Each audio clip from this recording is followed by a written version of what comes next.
Good morning. Let's get into it, boys. Let's just scour Reddit first and see what they have come up with, because they've been cooking, dude. There's the craziest amount of weird builds that I've heard about, and we gotta just kind of sniff through them. I didn't know how to plan my route, so I used the planner to draw cock and balls. Maybe I shouldn't scroll Reddit. Maybe it's better we just make our route. My plan is max fun. I can only play 2 days and I go to Copenhagen, right? So I'll be playing on Wednesday and Thursday, and my build needs to be done before I leave on weekend. And then I'm gonna spend all of Friday probably editing the video. That's the plan. So for these 2 days, I want to get incredibly fast leveling and hella fun. That's the goal. For a lot of you, that might be the goal as well. And then you can always respec your entire build and spec into something else that is maybe more overpowered. But I want to race through those first 2 days and have a ton of fun doing it. That's the idea. I'm going to be building my entire thing around this thing. The Gargler. This thing is going to go crazy. So it's a magic weapon. You start stacking it up. As soon as it gets 14 charges, you unleash and it does this massive AoE attack. And all I want to do is stack these up as quick as possible and just go around the map.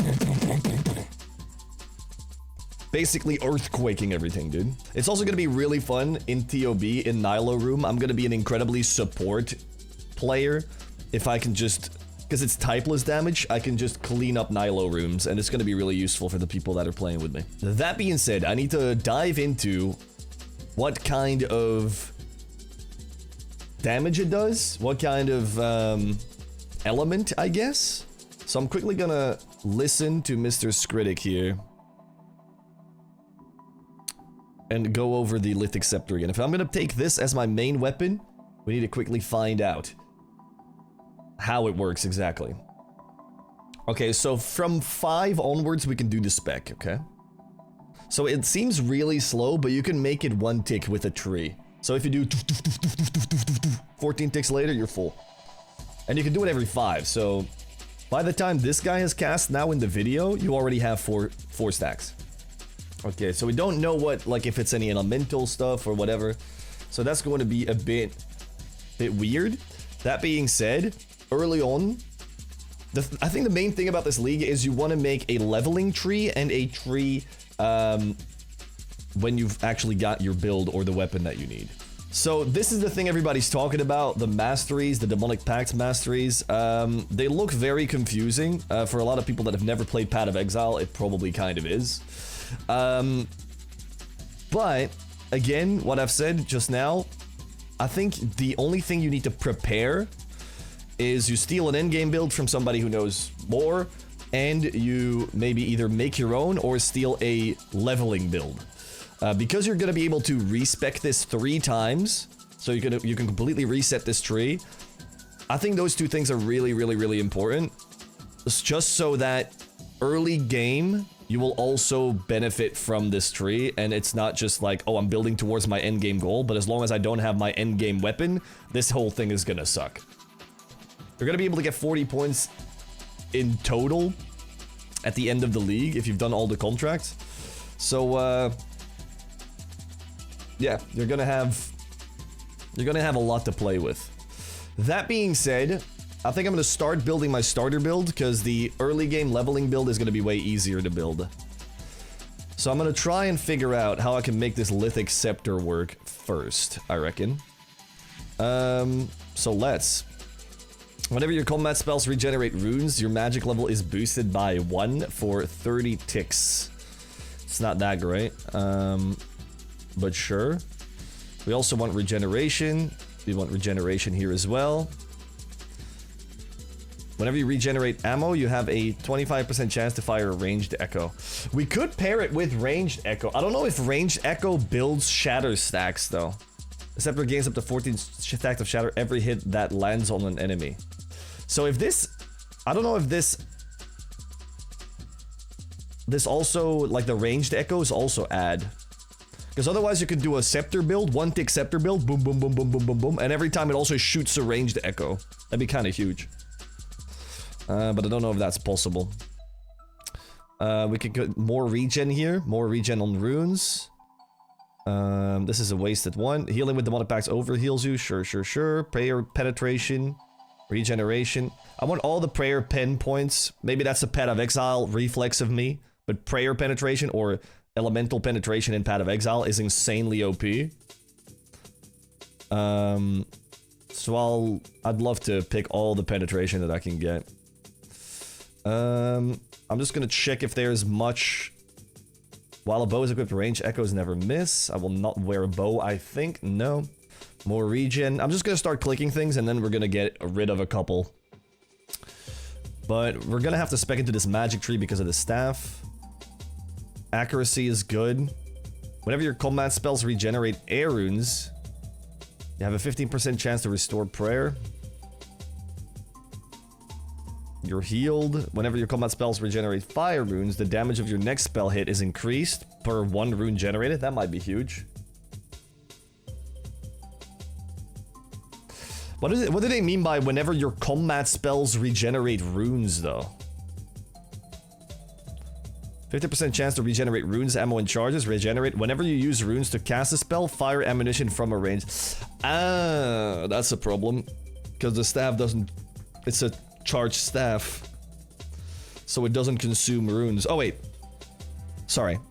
I should keep reading. Whenever you use runes to cast a spell, fire ammunition from a ranged weapon, or consume charges with a charged weapon... Okay. There's a % chance to regenerate an additional resource spent. The problem is... It will never regenerate fire runes, earth runes, water runes, or air runes, because it's going to regenerate charges, isn't it? That's the problem. This is what we need. Attack rate with power staffs is sped up by 3 ticks, so that will make it 1 tick. And all one-handed power staff have their max hit reduced by 8. Okay.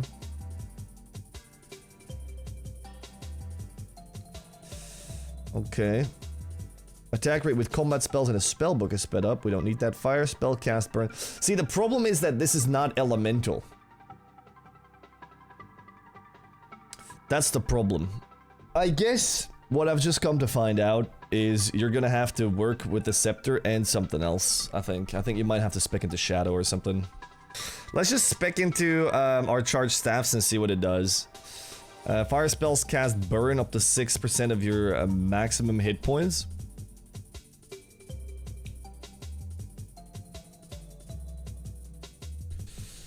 Magic damage, sure. Water spells, yeah, it's all elemental based. So I think charged weapons kind of fall off, maybe. Unless you can work with these ranged echoes. Because we're going to be regenerating a lot. Oh no, wait. You only regenerate whenever you fire ammunition and stuff. I see. So that doesn't do anything. Whenever you max hit from at least 3 tiles away, your next hit from a different style deals... Okay, hybrid. Interesting. While an offhand is equipped, gain +5 melee strength, range strength, and 2% magic damage. That is a thing that could work. Let's just quickly go there.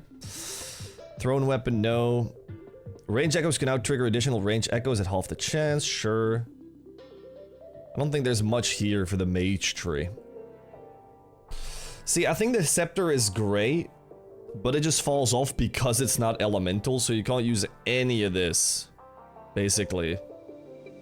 Which is a shame.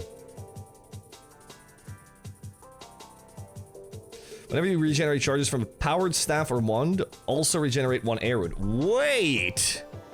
Oh! Whenever you regenerate charges from a powered staff or wand, also regenerate an earth rune. Oh, you can! Hang on, hang on. You guys were saying air is crazy?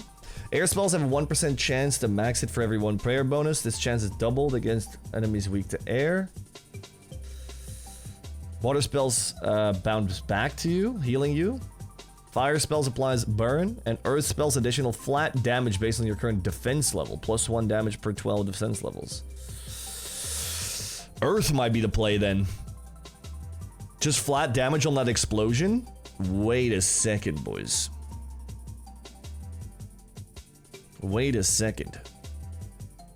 Whenever you combat spells regenerate earth runes, your defense is boosted. Okay, now we're cooking. Okay, hang about. Hang about.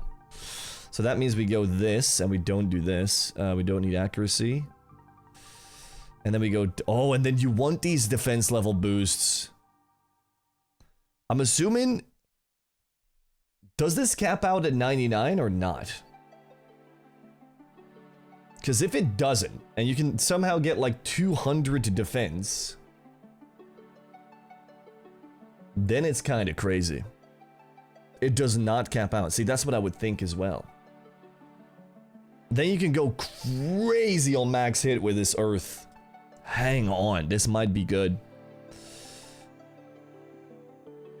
You can double it up as well. You can regenerate fire and earth and go even more with burn damage. Wait. Wait. If we regenerate earth and fire, we get max damage plus like 1 per 12 defense levels. And we also get burn? That's kind of crazy. That is like insane damage. That is insane damage. I mean, technically we can choose. We can go air and water if we want to. Air spells have a plus 1% chance to max hit for every 1 prayer bonus. This chance is doubled against enemies weak. A 1% chance to max hit for every 1 prayer bonus. Is constantly max hitting, or at least like having a chance at 50% max hitting, better than just plus, let's say plus 10 flat? Which also means you have a minimum hit of 10, right? I feel like 10 flat is better than 50% of the time max hitting or something. Plus the burn as well.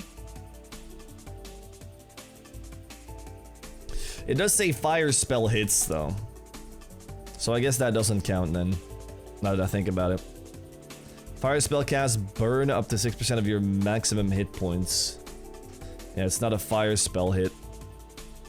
Just regenerates a fire rune.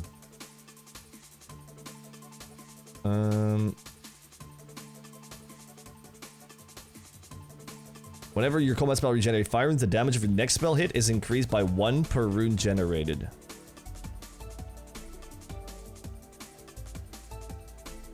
That's a lot of damage again. Whenever you regenerate charges from a powered wand or scepter, you can get a water rune. Water spells deal increased damage. Okay.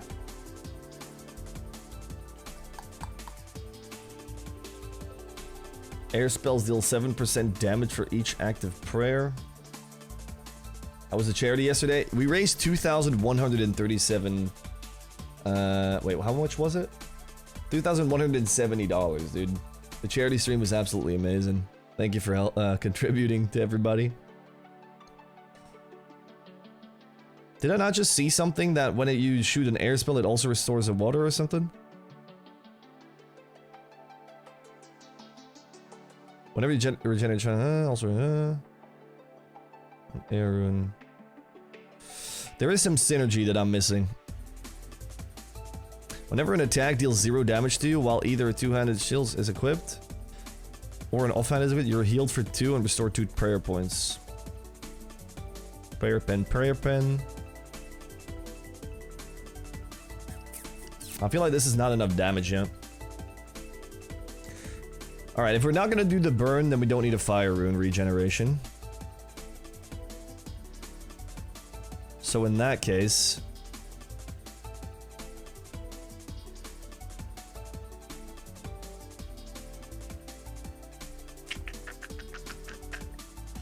Is there more regeneration stuff? It's all only if you use the elemental spell though. Whenever your combat spells regenerate air runes, you have a 15% chance to restore a prayer point. You're healed for 1 per rune generated in terms of water. I mean, it's nice. I could do this. That's 2 points for 1 heal every single time, but I feel that's not worth the 2 points. Do you have any suggestions for the first-time leaguer? Should I focus on 1 combat branch or go in blind? Hang on, can I close this, the active effects?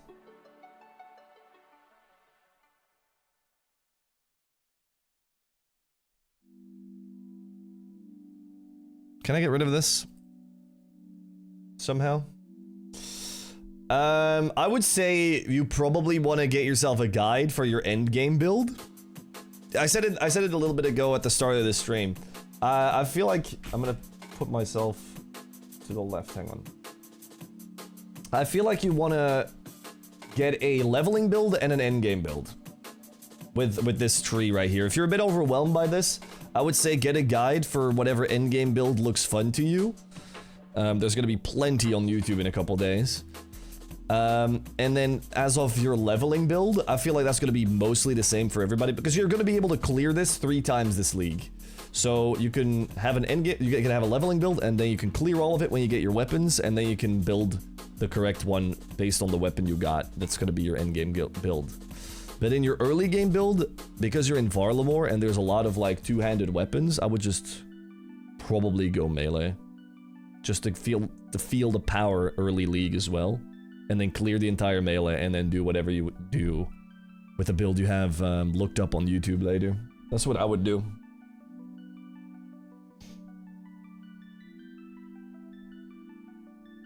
The tasks you can do is just do on the flow. I feel like in terms of, if you really want to feel how powerful you can be in the league, you have to have a starter build, or you're not going to feel powerful until you have the weapon for your endgame build, if that makes sense.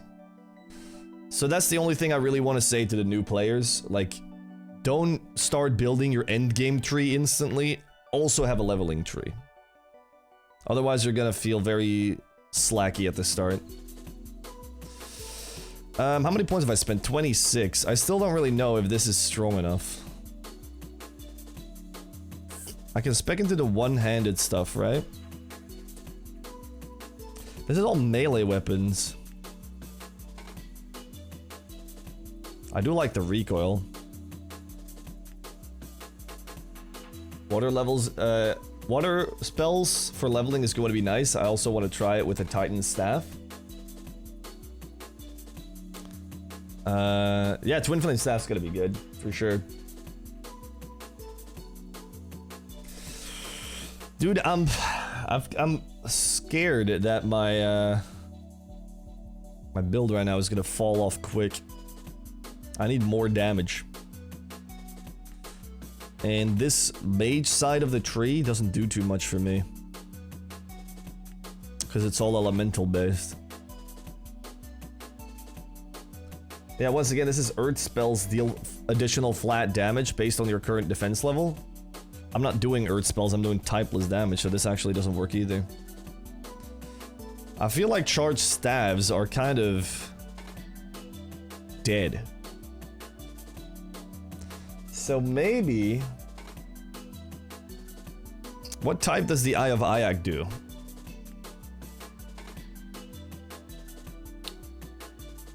Is it also... Is it fire or is it typeless?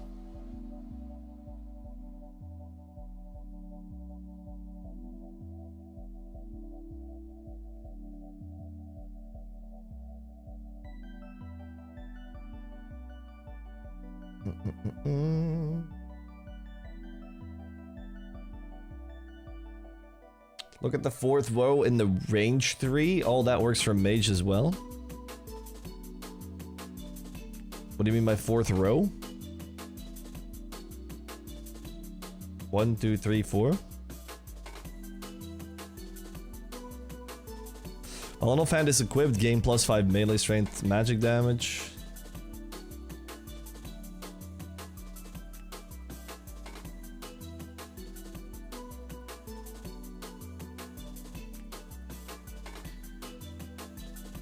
Range echoes trigger an additional echo. Chance to regenerate runes, ammo, and charges. Sure.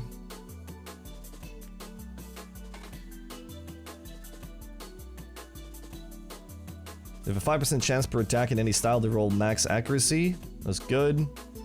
Accuracy, accuracy, accuracy. Whenever you max hit from at least 3 tiles away, your next hit deals 25% from a different style. Sure. I mean, accuracy is not bad, but...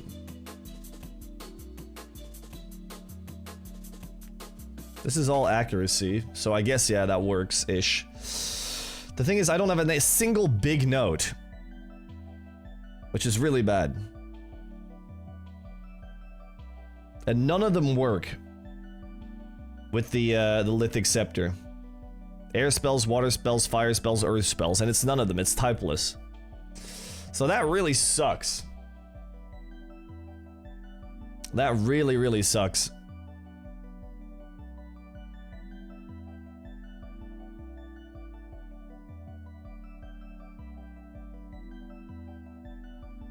So I'm thinking this is not endgame viable. I could go full accuracy and never miss. It's gonna be one tick always hitting, which is fun. What's my accuracy right now? I have 100% accuracy. Yeah, I have exactly 100% accuracy, so I never miss with this build right now. I literally never miss. What's my magic damage percent? 4, that's not good. Magic damage. +1, +1, +1, +1. I need all these notes. How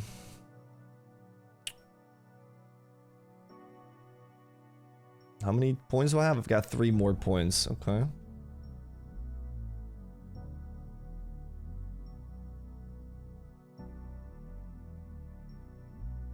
My late game build has 195% accuracy in all combat styles. Why?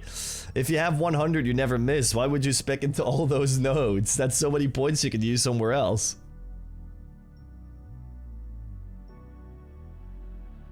%100% accuracy. I mean, this is the best build you can do with the Lithic scepter, I think. Hey!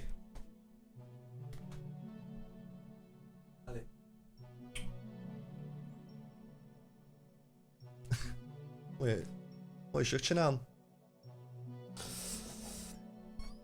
I don't think that's how it works. Oh yeah, it's additive. But how? I don't really understand how it's additive. 100% accuracy in all combat styles. That doesn't mean you always hit. Oh, it's +100. Yeah, yes. I guess I get what you mean. It's not 100% accuracy. It is +100. So double the accuracy you have. But that doesn't mean you have... Yeah, I get what you mean. Yeah. It's double accuracy, indeed. You're right.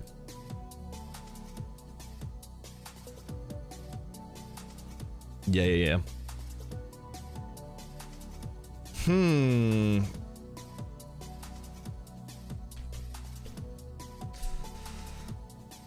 Accuracy. Am I spelling it right? I mean, a Thorns build could work.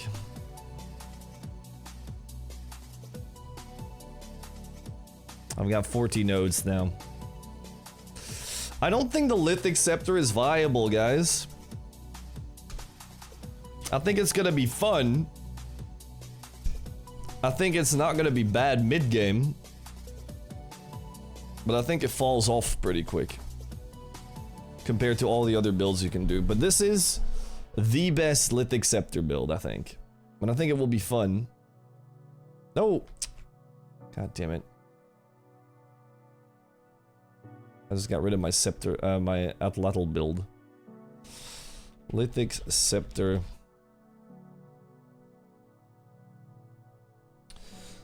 I don't think it gets better than this, unless there's synergies that I'm missing. But I don't think I am.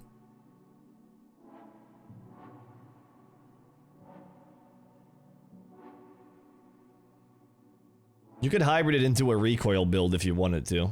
How much prayer pen do I have? 75% prayer pen.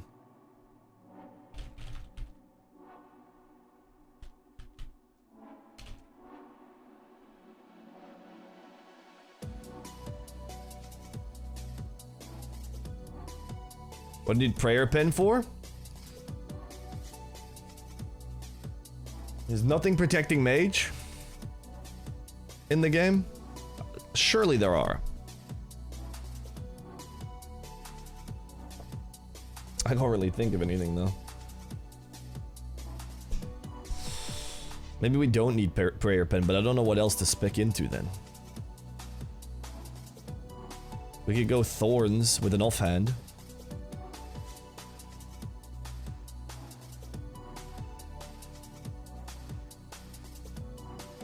Whenever an attack deals 0 damage to you, while either a two-handed or offhand is equipped, you're healed for 2 and restored 2 prayer points. It's kind of nice.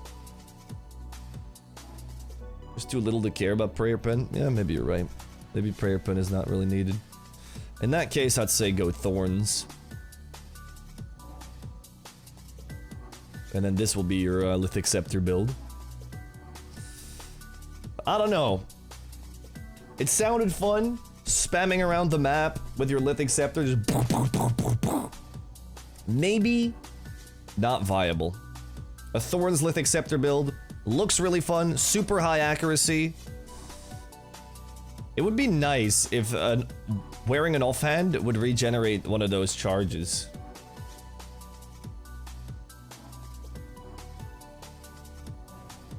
You kind of want these defense level boosts as well, as many as you possibly can get. For the flat dam. Oh no, wait. Yeah, this doesn't matter. Oh wait, this is magic damage. I think I've taken a couple of those defense notes I don't need anymore. I probably want this over this. Oh. Ah! What'd I just do?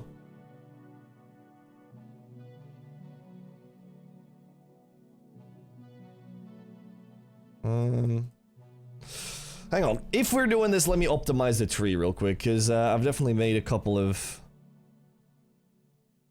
mistakes. Do we need to regenerate? I don't think we really need to regenerate runes.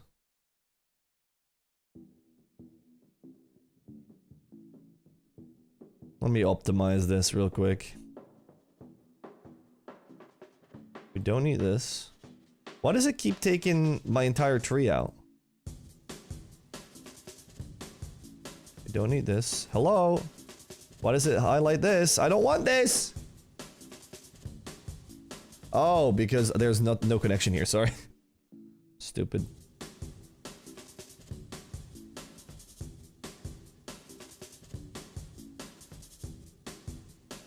This is better then. If we want the magic damage, we might as well. We might as well go for all the magic damage then. And not take the defense. Healing with Demonic Pacts overheals you. I guess that's not necessary either. But I guess we have a free node still. Any inconsistencies in my pathing? I think this you'll take. I can't get rid of this then. I don't know if I want to get rid of this.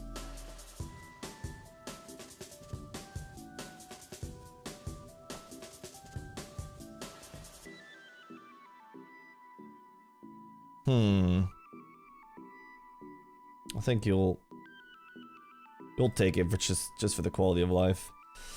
I think now we've optimized it. Any magic damage I've missed? No, now we have all the magic damage notes. So we have plus 8% magic damage from the tree. We don't need the defense level boosts anymore because we're not doing more damage with earth spells. Because this note doesn't really matter.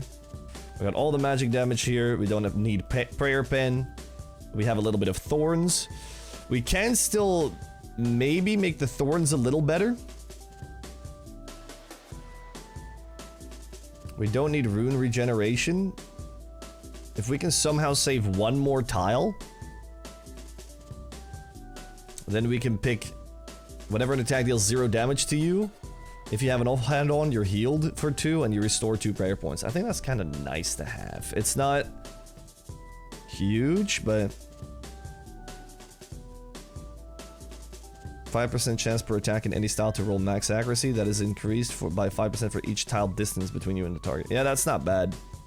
You don't need this one. But there's no other way to get to this one.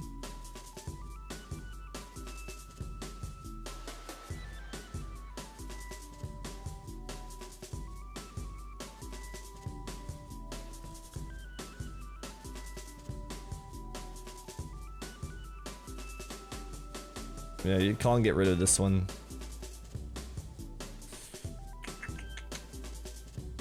Did you do Desert last league? Is Echo KQ hard? No, Echo KQ is easy. Very easy. It's avoidable damage, so.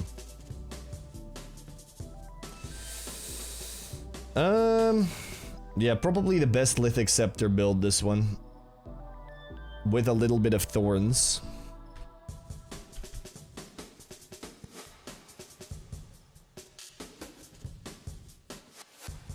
Ooh, wait, it says attacking with a melee weapon or Thorns has a 10% chance to heal you. Okay. While you have a shield equipped, you gain the Thorns effect. Okay, so you do need this one to be able to do Thorns. That makes it a bit more annoying. So you do need these two.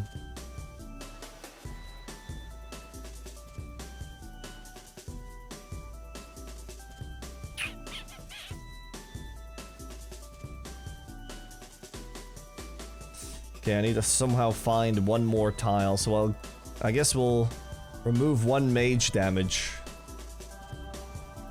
for the Thorns effect then, in that case.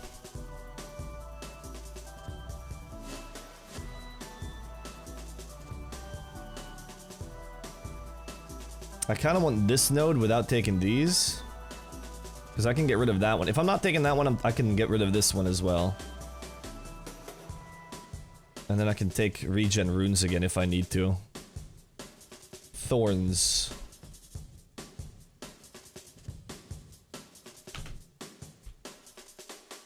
Okay, these are all the Thorns notes.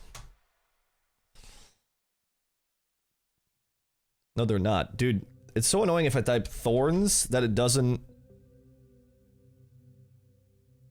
highlight only the Thorns things. I don't know what that is.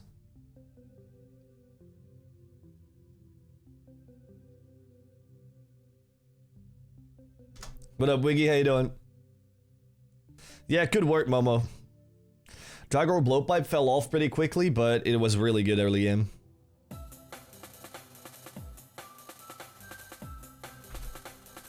I think you go Lithic Scepter plus Thorns here. And that's your build. I've said it 3 or 4 times now, but I think this is the best Lithic Scepter build. You do miss out on 1% magic damage here. But with all the accuracy and the Thorns, if you wear an offhand, you might be cooking.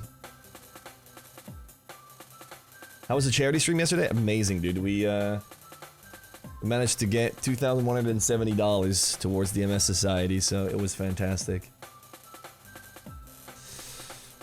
Alright, I think this is your Lithic Scepter build. Maybe not interesting enough.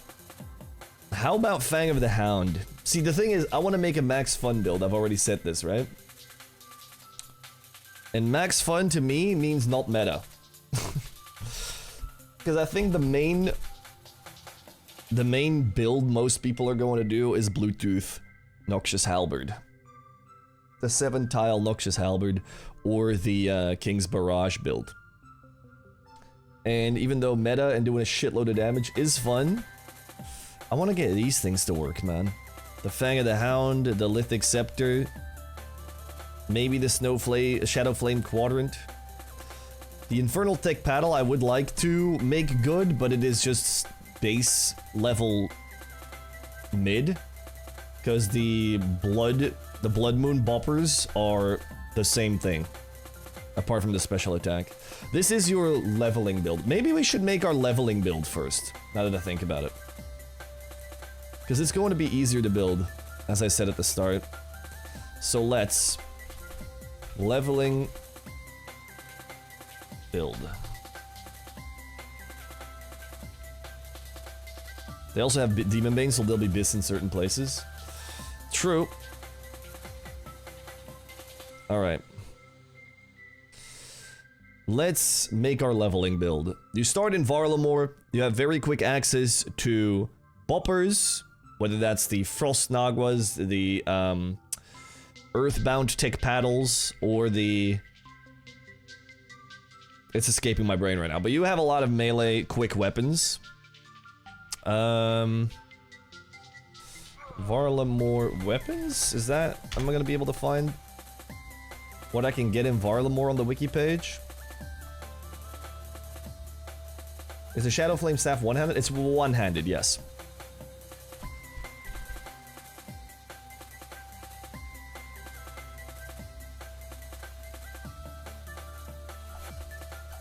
Are we gonna be able to... Am I somehow able to see...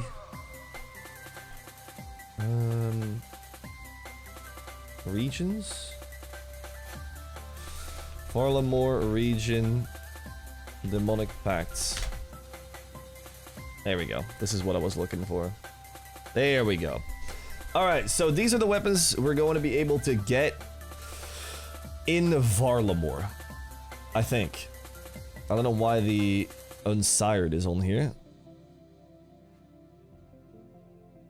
Oh, I guess you can go to the Unsired area. There's a site that shows the important things for each region, but not sure if it has every weapon. It does work here. It is here on the wiki. So these are all the things you're going to be able to get. As you can see, I think the main two things that are good here are either the, for leveling, is the Atlatls. They're going to be really freaking good. And then all the boppers. But assuming the Echo weapon from the Varlamore area is a melee weapon, and you kind of want to use that, I reckon, especially for Doom melee punish, you probably want to go melee early. Or again, ranged with Atlatls. I think Atlatls go absolutely ballistic early. That would require you to grind moons without a good melee setup though. Which, I mean, I guess you only have to do like 1 or 2 moons to get enough Atlatls to just like kind of cruise. Because you're regenning them anyway, with all these regen notes. But I think I want to spec into melee early. The only problem I have with that is Doom. Because you probably want to grind Doom early as well. Or not. You could also just skip Doom, I guess.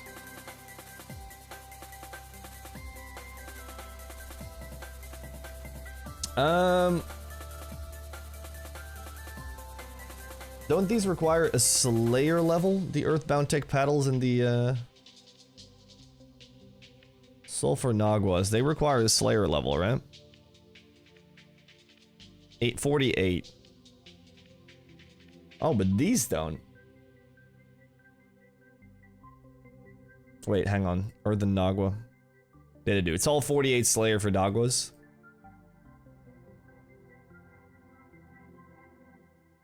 Don't you need 40 something to get inside? Into the moons? Yeah, it does. It depends on whether or not the quest is auto-completed, I guess, right?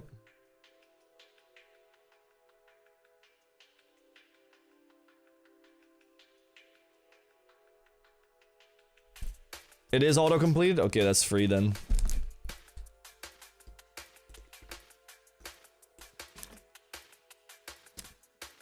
You can get 41 from literally 1 Slayer task.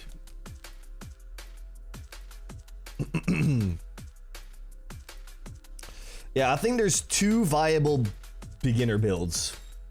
You go Atlatls or you go the boppers. Net die heb ik toch niet? Of wel? Dog. Girlfriend's leaving. Why do I suck so much at clues? Not only did I let 2 elites and 4 hearts despawn because I mindlessly AFK this morning, but I also just somehow lost my chivalry elite step. Brother. That's outrageous.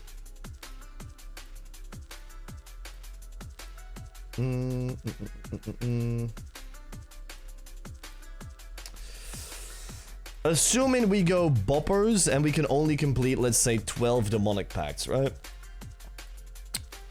Your beginner build kind of depends on where you want to go next, I guess. So in order to make your beginner build, you kind of got to know what you're working towards. But let's assume that you either do Doom.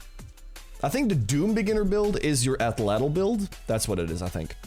I think you go Doom beginner build through Atlatls, and you go anything else beginner build through Boppers. But now that I'm thinking about it, I think the better leveling build might actually be Atlatls. Genuinely. So let's make that one first. Leveling build, Atlatl. I had already made this, but for some reason I just cleared my entire thing, so that sucks. So let's go thrown weapons. Accuracy would be good. While an offhand item is equipped, gain +5 melee strength, range strength, and magic damage. Sure. We go for range damage. We do ranged echoes. We want to start throwing Atlatls and we want to trigger as many echoes as possible. I think that's going to be really fun. While a thrown weapon is equipped, range strength is also increased by 80% of your melee strength. You want to get melee gear into to get more range strength. So, meh. Range strength is increased by 1 for every 10 hit points difference, so you need to overheal for that. We'll see if that requires, or if that's possible. Did you see the Airbender Prayer always max hit build? I did not, no. The thing is, I really don't want to do magic this league, or like at least not air surge. It doesn't sound like a fun build. It sounds powerful. It doesn't sound that fun though. I don't know. I want to do something niche. I wanted to use like the echo weapons people are not going to be using, but it seems like at least the Lithic scepter so far isn't really that viable.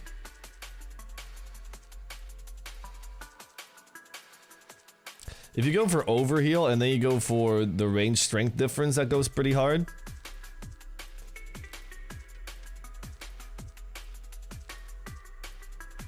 I think these two are massive. This alone, these 13 can probably... No, these, hang on.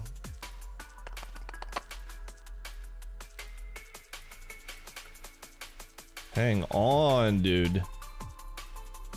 Range echo. Crossbow, bow.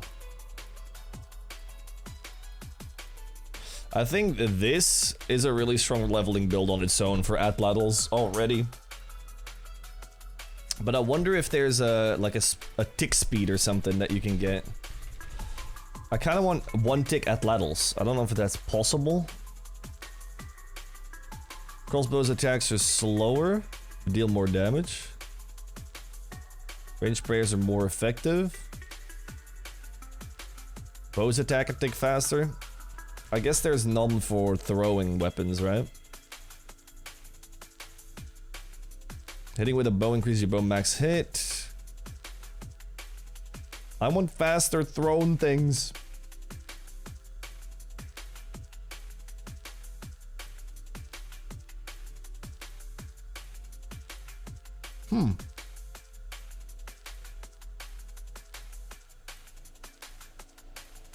Yeah, I don't think it's possible.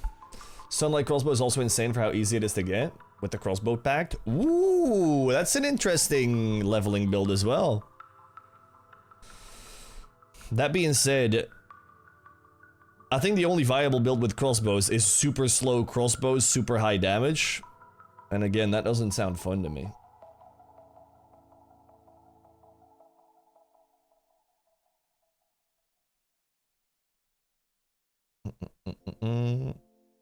You can just echo it, I guess. Dumb question. Being this entire league is around Yama and contracts, if you unlock Current for Yama, is there a chance there is some weird stuff going on there? Didn't some of the league's items say that certain perks don't work when fighting Yama? I don't know. That's, first of all, not a dumb question. Second of all, I have no idea. Maybe we get... Yeah, no, I don't know. I don't know. I was thinking that this morning as well. How is Yama gonna work? Like, fighting Yama, is how is that gonna work this league? No idea.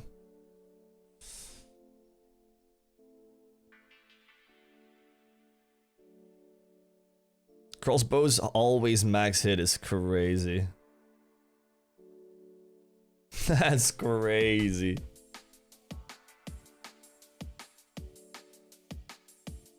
There's very few tiles this year, or masteries, I guess you could call it, that increase speed.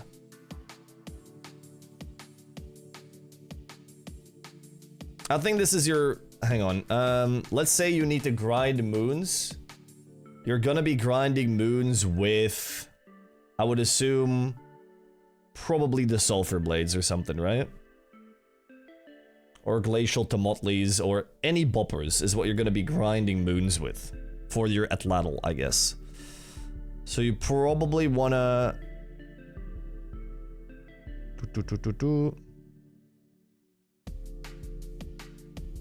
spec into this, like, quickly. You get Giga Bopper before moons? Yeah, but can you range... Can you range the Amoxiatl?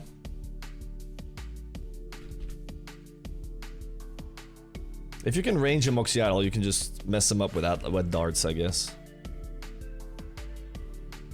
I mean, I guess you can. Or do you have to hit him with melee? Or her, I guess.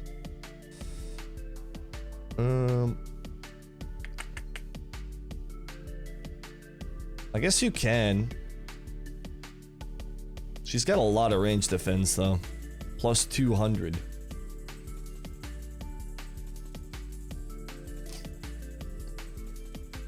Spend 2 points on melee for the extra range on two-handed weapons and get normal ice bumpers from the small ones. I mean, that's what I'm saying. So you do need to spec into melee a little bit, right? In order to get yourself your atlatls. The thing is, you only have to complete basically one Perilous Moons. You just need to get your atlatl darts. And then from that point on, you're just regenerating them, right?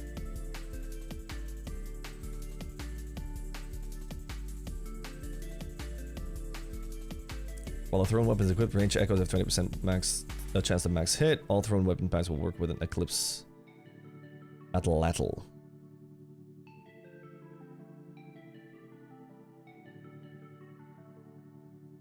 I think the faster you're throwing shit, the more ranged echoes you're getting, the more damage you're doing.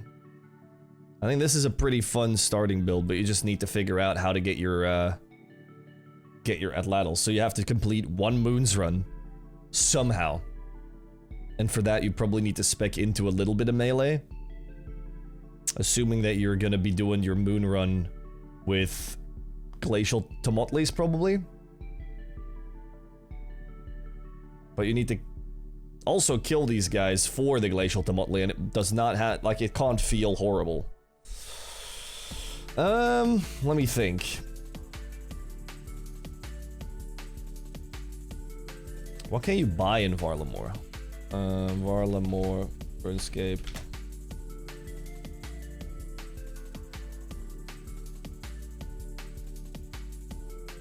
Getting the Atlatl will take some time. Yeah, that's what I'm thinking as well. That's what I'm thinking as well. It's a bit...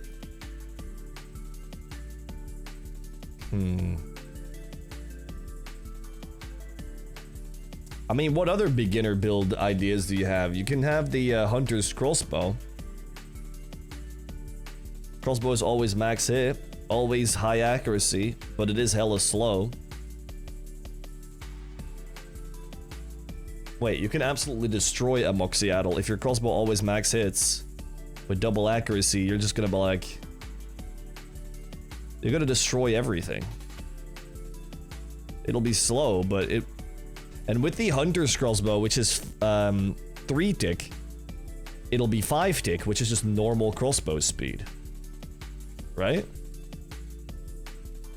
Rune Crossbow, that's 5 tick, right?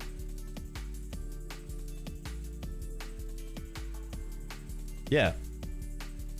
So that's not even that bad. Hunter's Crossbow might be the play, honestly, for early game leveling. Because it's the quickest thing to get. Hang about. Hunter Crossbow might be the call of the century, bro.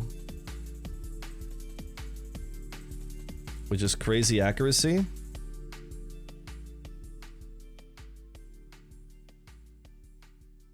Range echoes can trigger an additional echo, yep. More range damage. Range damage. More ranged echo. More ranged echo. This alone is already better than the Atlatl build. Because you're going to be able to get this. Wait, hang on. You're going to be able to get this within the first 10 minutes of the league. That's kind of crazy. This is a kind of insane build, I'm not going to lie. 10 minutes? You speedrun Hunter? Because how much is it to Sunlight Antelope? How much Hunter is this? 72 Hunter. You'll get that in like, well, 10 minutes might be an over-exaggeration, but you'll get this in like 20 minutes. 30 minutes maybe. And the Hunter Crossbow, all it requires is an antler, which you get 1 out of 1. And you also need make the bolts just by using a chisel on the antler. So you get your bow and your bolts instantly. Chill on the point spending. You also want some mage and melee points. For what? If you're always max hitting and you have crazy accuracy on your crossbow, why would you want to do anything else? You can just shred everything with range, insta. You need to fletch the bolts. I mean, fletching is rapid as well, isn't it?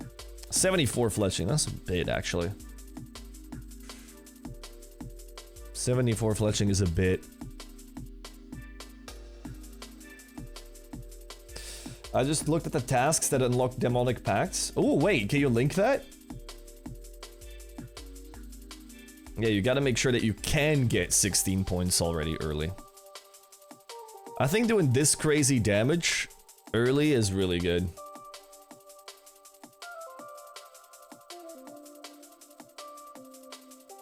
Have you seen how you unlock that? Build might be literally impossible without 2 regions. Let's see, let's see. I have not seen how you unlock Demonic Pacts. It can be completely reset 3 times. Each reset can be unlocked by completing a unique Echo Boss. Okay. Demonic Pacts bonuses are limited in PvP. Blah, blah, blah. Okay, whatever. Where does it say how to unlock them? Oh, okay. Highlight your regions. Okay, we go just Varlamore. And Karamja, I guess, because you get that after the, Wait, so these are the Demonic Pacts you can do, then. So that's 1 Demonic Pact, that's 2, that's 3, that's... Wait, are these just tasks? Oh, yeah, they do. Okay. A total of 40 packs with full tree. Okay. So 1, 2, 3, 4, 5... 6, 7... This is possible with the Hunter's Crossbow.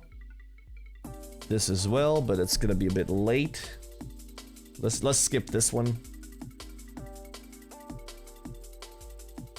Complete the Zarek special challenge, that's not gonna work. 1 Hugh Coddle kill. There's 12 to consider. Okay, so how many do we have? 1, 2, 3, 4, 5, 6, 7, 8.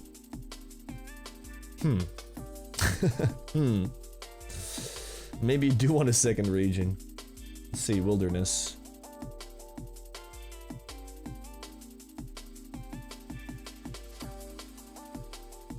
Ugh.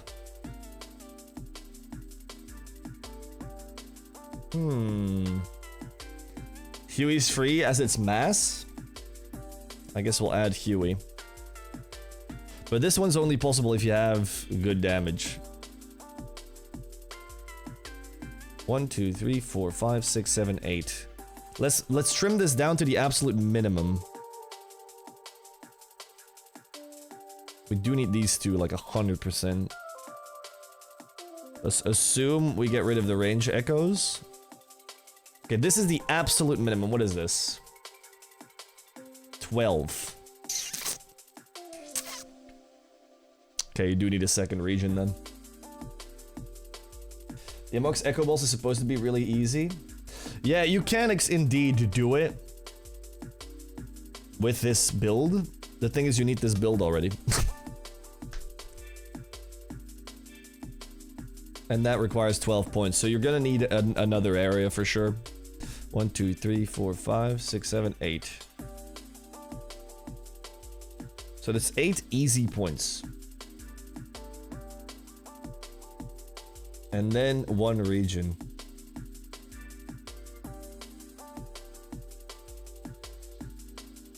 Nine. Whew.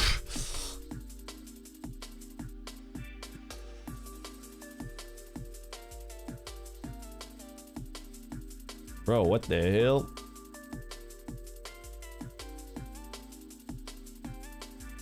The ones from the regions aren't even easy.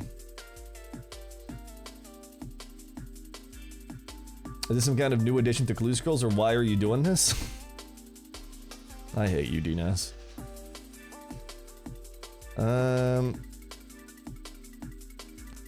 Fremenic seems like the easiest. That's 4.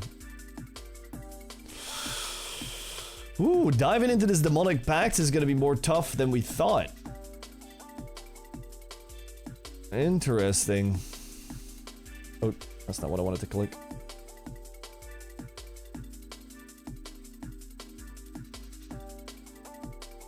These 3 are free.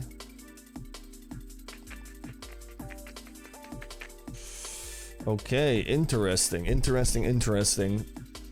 So you need to make a build that's already powerful within like 8 points. Again, without any areas. 1, 2, 3, 4, 5, 6, 7, 8 is probably possible. So you could make this, but then you don't have the 2 strongest nodes.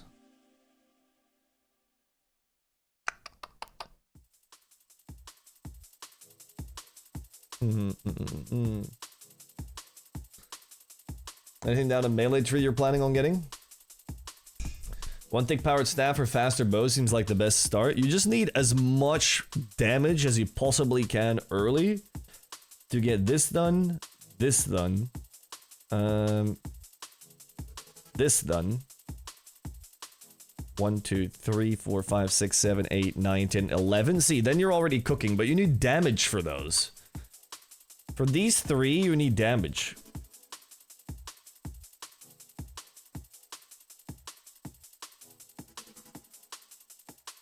Mainly build with 8 is okay. Unlock the second area before you start going for gear. Yeah, but even with the second area, I've just kind of checked all of them. You can only do like 3. Like this, and maybe this. Blood Fury, Full Barrows, Theater of Blood, and Nightmare kind of sucks.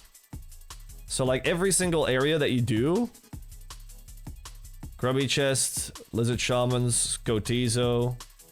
And then it already, like, most new unlocks only unlock 3 more Demonic Pacts.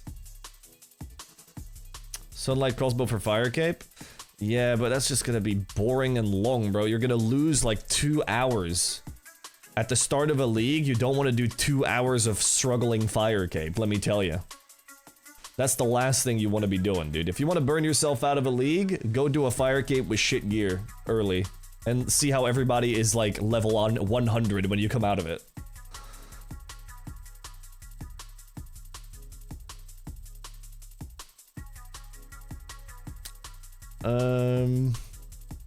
Yo, Eerie, thanks for the prime.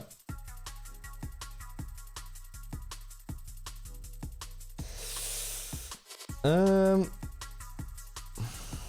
a bit worried about damage scaling early. Hell yeah, early Fire Cape with the Gargle gear at 2 AM. Might be a play. I mean, maybe... Okay, so this is like your Sunlight Crossbow. Thunder Crossbow starter build is possible. And it's not gonna be bad at all. But I feel like this 12-point build, that's like This is the maximum you can do, basically, with, like, very early on. Maybe with these two as well, somehow, if you can somehow squeak out 2 more points with whatever region you're doing. So we'll just note this down as the Hunter's Crossbow starter build. However, there's probably a better one. With Mage. I think Mage is gonna be OP this league, man.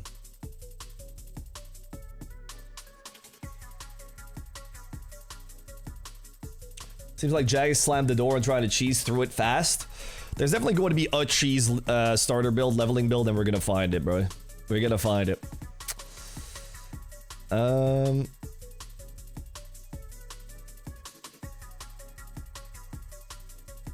You just want to be fast, eh? Attack rate with powered staves is sped up by 3 ticks. All one-handed powered staves have their max hit reduced. Yeah, you don't want that early, because that's just gonna completely nuke your damage. I hate how little speed tiles there are this league, man. What if you go water?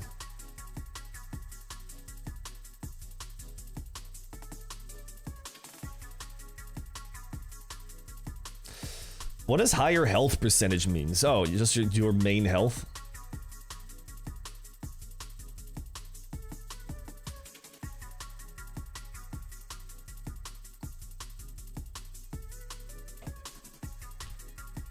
What are we thinking of? Overheal water build. By the way, what does healing with Demonic Pacts mean?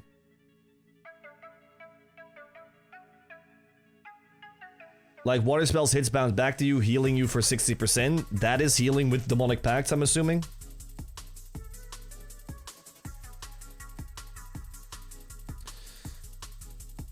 So, water... Attack rate with combat spells and the spellbook is sped up by 2 ticks. That's huge. That's fucking huge. Hang about. Hang about, hang about. 13 points. That's too many, innit?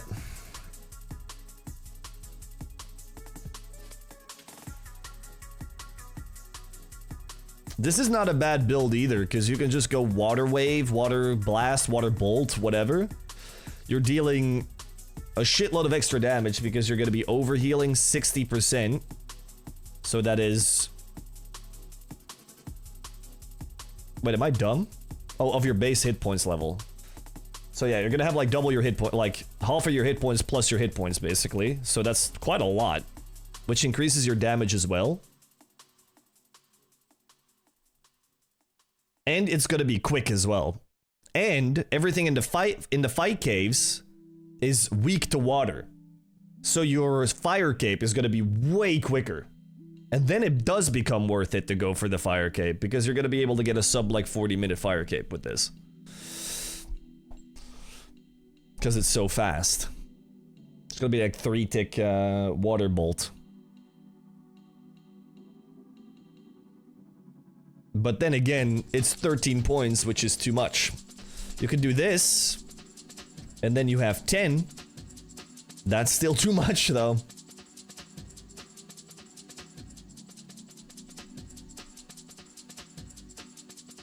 And you might want to... Well, you don't really need accuracy.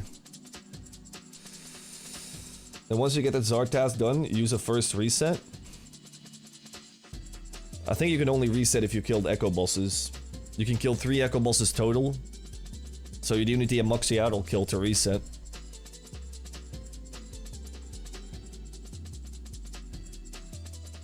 And I think you only go this starter route if you start Mage. Wait, can we get 10 points? We surely can't get 10 points, right? With an extra region?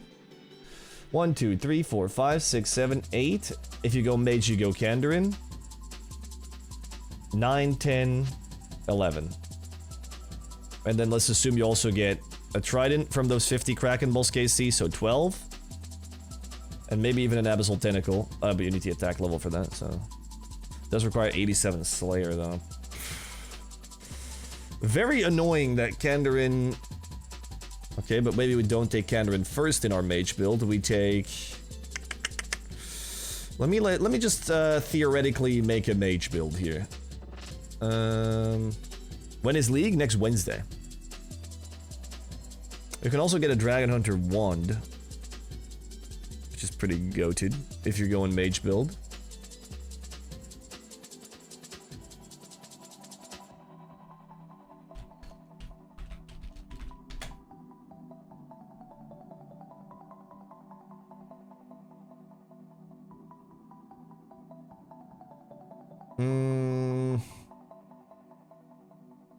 What do you want from Mage? You definitely want Kandarin.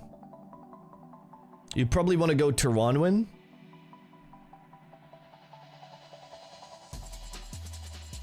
Because full crystal with the crystal blessing is better DPS than ancestral. And Zaya just sucks. So let's say Tyranwin. Easy, easy, easy. Okay, there it is. Alright, so you can get your Mage build set up with Tyranwin as a first unlock, I think. 1, 2, 3, 4, 5, 6, 7, 8, 9, 10, 11. And then if you have your full Mage build with 11 points, I know it only need 10. You can do 12. That'll give you... What do you take?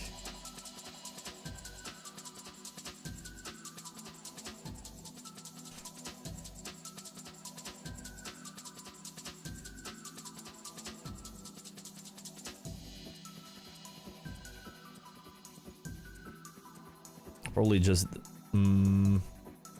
this. So that doesn't do anything. And then you get your fire cape. Moxiatl has fire weakness, that's also interesting.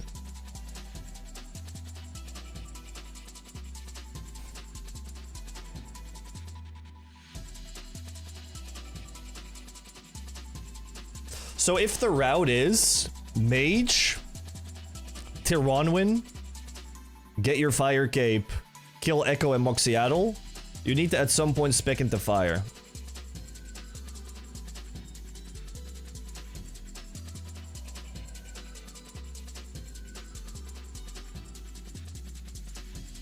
Chance to regenerate runes. Whenever you use runes to cast a spell, there's a chance to generate an additional resource.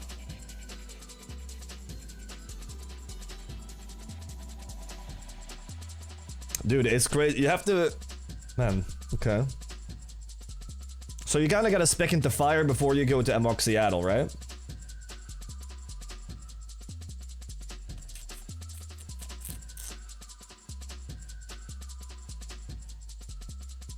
It's gonna be like 180 tasks to unlock that region. You unlock your second region so fast, dude.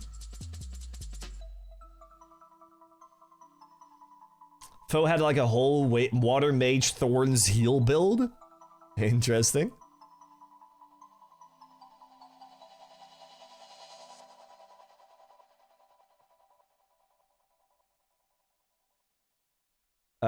Isn't there a staff that uses whatever spell the enemy is weak to? The Kandarin Echo weapon, yeah. That's your endgame weapon. But we're just making a leveling build right now, so you're gonna be water bolting. Just to make sure that you can get your fire cape quick. They said you won't unlock your next region fast this time? I mean, it depends on what they mean by fast, right? I feel like 150 tasks is not a lot. But that's maybe because I'm a freaking nerd.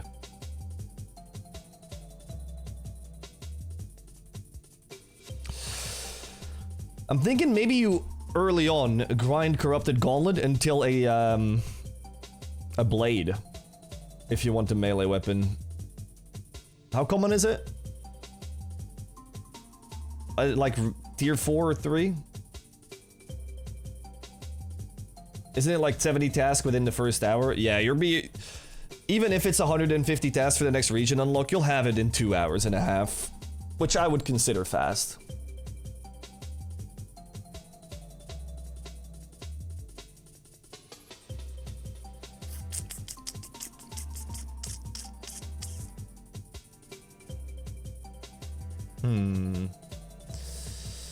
There's nothing that like really jumps to me That's gonna be like super easy. I do like the leveling mage build right now that we have though. This one is really easy to make, 10 points, and it'll carry you through the fight cave. So that's already good. But then what? Once you've completed the fight cave in your mage build, you're gonna go to Tiranwin. You're gonna go to Kandarin. And what's your third region for mage? Desert? For ice barrage and shit? Because then you build ice spells count as water spells. And then you just spec into whatever you're gonna use your echo weapon with, right? Your Shadow Flame Quadrant and your Devil's Element.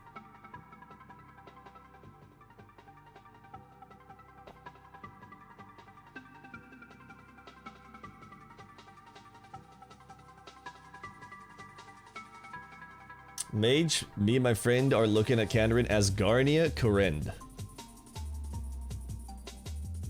What's in Asgarnia for Mage?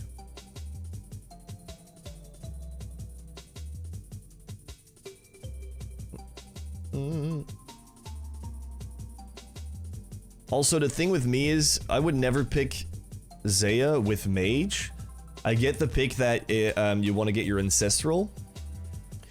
But Tiranwin with the... I got too many tabs open. Tiranwin with the Crystal Blessing and full Crystal Armor is better than Ancestral.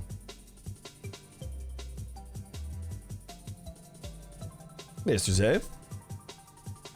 It depends if you're on Power Staff or not. Yeah, true.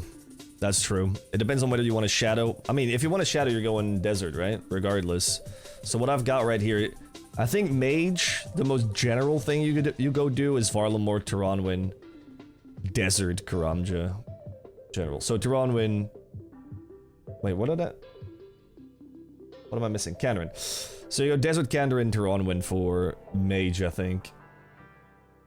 As in, like, elemental mage build. This seems like the most logical. With Korend, you'd focus earth spells.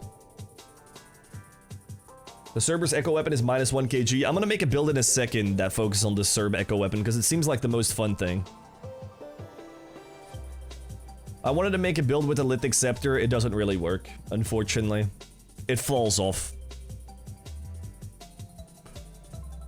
This thing, however, I've not really looked into. Aren't they doing all Mega Webs are available like last league? You don't need TOA for Shadow? Oh yeah, good point. Yeah, good point.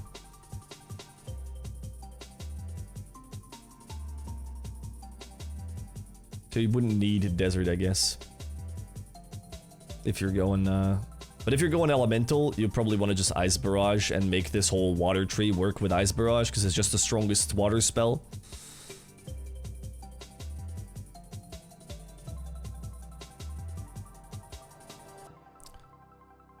I think if you use the Shadow Flame Quadrant, I don't really understand how it works. When using elemental spells on the standard spellbook with the quadrant equipped, an additional spell attack will be fired, dealing 40% of the first attack. When attacking a monster with elemental weakness, this weapon will always use the spell which the target is weakest to. This effect will still respect which spell you have chosen.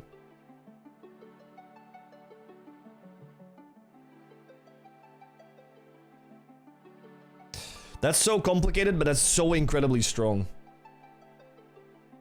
For example, against a target with 20% Earth weakness and 30% Air weakness, a player can cast an Earth spell at the target as if it had 30% Air weakness. Okay. Yo, this thing would go off against Amoxiatl. So assuming Amoxiatl has, let's say, 30% Fire weakness, even if I would yeet a water spell at it with the Shadow Flame Quadrant, it would have 30% water weakness. That's interesting.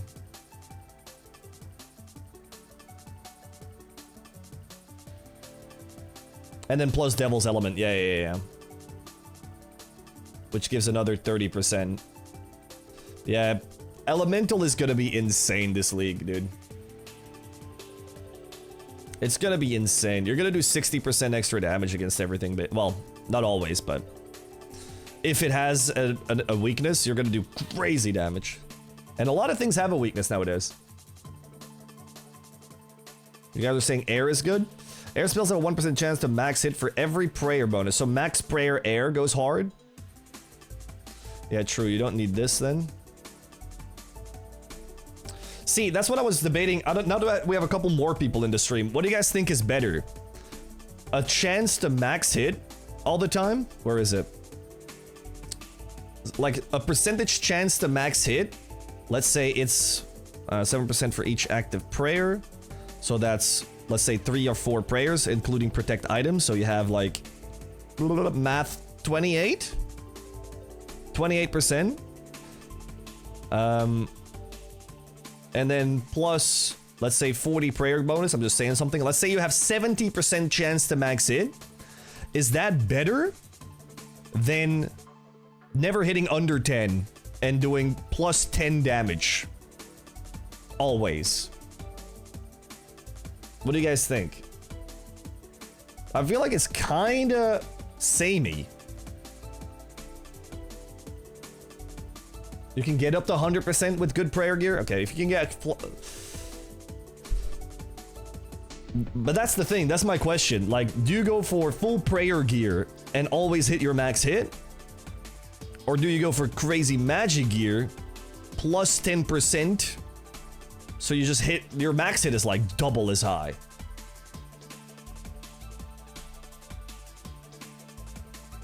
I guess overall you do more DPS if you always max hit than if you have a chance of double max hitting, I guess.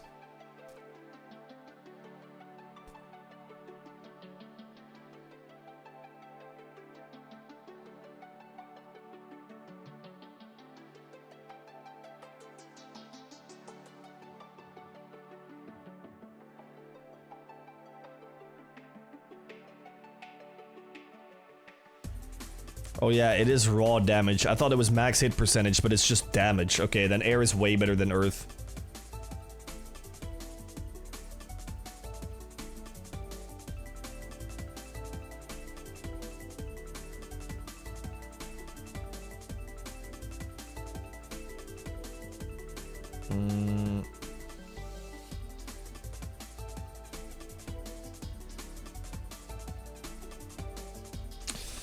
So yeah, you would fully commit to air.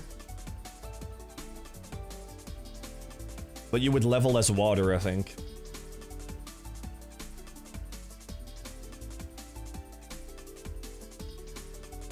No smoke spells? Why not? I'm trying to understand the real viability of going earth or fire. I haven't seen him in any builds. I was planning on doing an earth build with, the Lithic scepter, where you would constantly run around and just do the special attack and you would constantly explode everywhere, but it's typeless, so it doesn't work, unfortunately.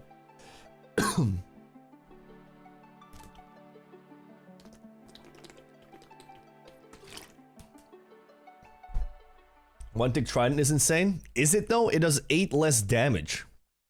At a point where you don't really have much mage damage. Like, constantly hitting 6s doesn't sound interesting to me, to be honest.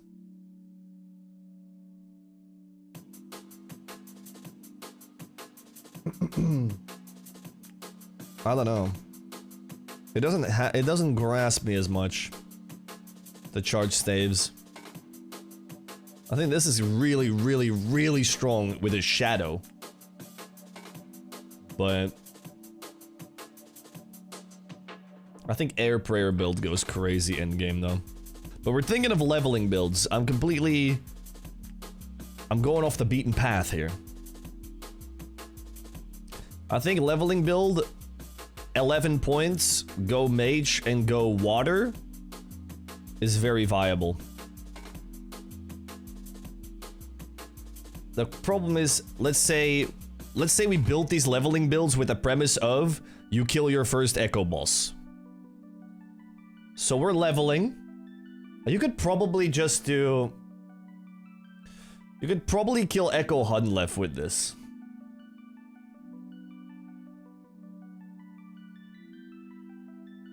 But you'd have to kind of spec into your crystal scepter for the gauntlet.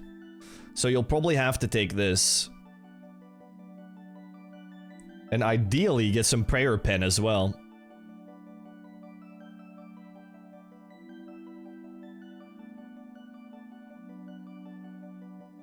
Just so you can staff Hun left to death. Yeah, starting mage is definitely water first. Accuracy wouldn't be too bad.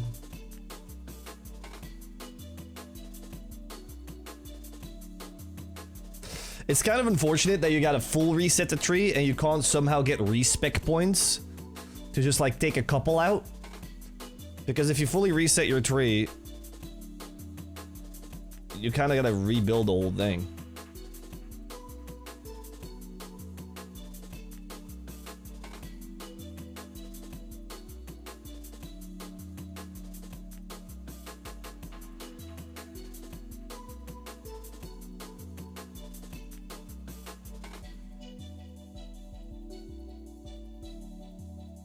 If you plan on getting Ancients, could go fire with Blood Spell spam.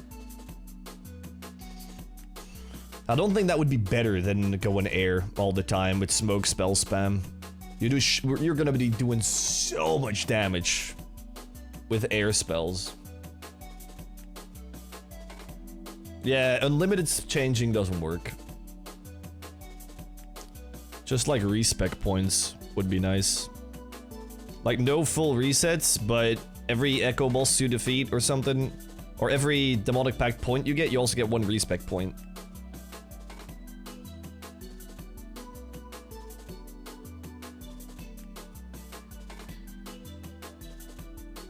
Smoke is useless unless you cast Air Surge.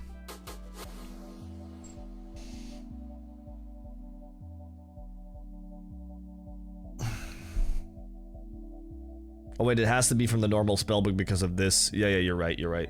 So you don't take this. You want to always do this. So you just don't spec into Desert. So actually you don't need Desert for the Mage build. So what's your third region then? You don't need Ancients. I mean, you have to take a raid region, right? Because you got Kandarin and Taranwin. So it's Mauritania, Zaya, or Desert? Does it matter?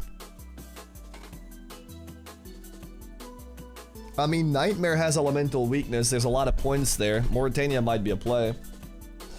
What region has the best mage things? Let me think. You got full crystal armor at Taranwin. You got your Kandarin Occult. You got your Zenite jewelry. You got your blessing from Taranwin. You got your offhand. All you need is a glove slot, and that's also the Tormented Brace, so you're actually kind of done with these three regions. I think it doesn't matter what your third region is. Mage might be the most flexible build there is. You can go Mauritania for a harm with a shadow. Or sorry, harm orb or volatile orb. That goes wild. If you want to. Fremi maybe? I don't think Fremi really work. I mean, you wouldn't take Fremi because you don't have a raid then. Remember, Crystal Blessing is charge staff only? Is it? That's lame.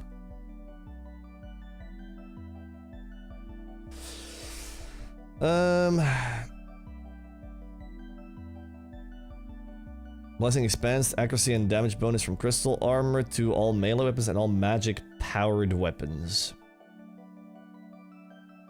Magic powered weapons.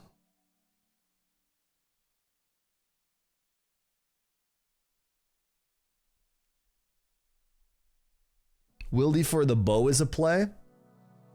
And then you want a hybrid mage range. I feel like this is the strongest build in the game. If you go mage range hybrid, you leave the whole air thing alone. And you go down here to the crossbow things.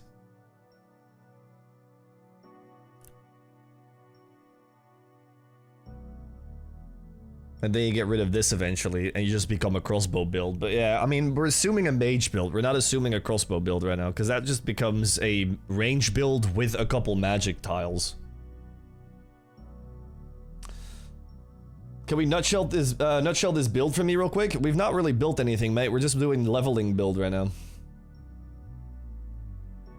Let's assume our end build here, what we're doing right now, is Devil's Element and Shadow Flame Quadrant. Taronwyn, Kandarin. Well, actually, you don't need Taronwyn anymore at that point. If that doesn't work with, So you would take Zaya then. You would take Karen for Ancestral. What's your third region still, though? We don't want the Blessing? It doesn't work with, where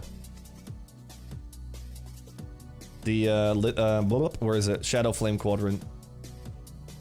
Because it's not a charged staff.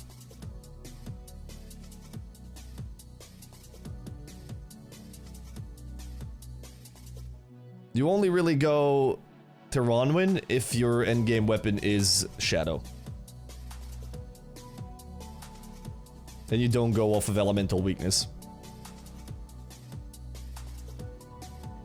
I mean, you can still use Trident with it. It's gonna be worse in any way. We went as Garnia to fill out threads and easy points from Goldwar's dungeon bosses. Goldwar's dungeon bosses with elemental weakness is gonna be banging. That's gonna be fun.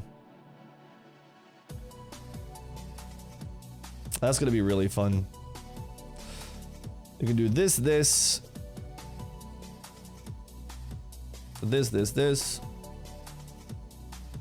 Chambers are gonna be fun, man. Equip a Dragon Hunter Lance. Mage Yama is gonna be fucking fun as well. Does Yama have elemental weakness? He does, right? Nope. Yama. Osiris. 50%. That's gonna be 80% elemental weakness with the Devil's Element.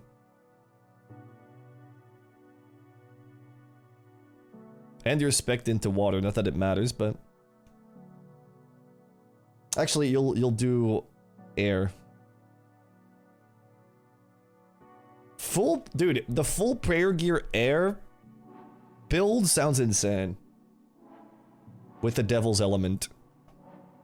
Because you're doing 80% damage on Yama, let's say. That's crazy.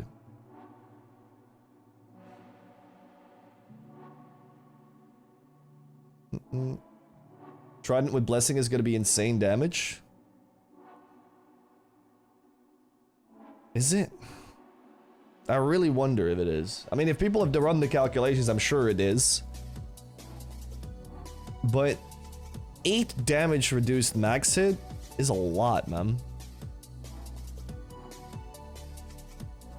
Gonna be doing multiple accounts? Yeah, I'm gonna start off with a gimmick build to try and get a video out because I leave to Copenhagen on Friday.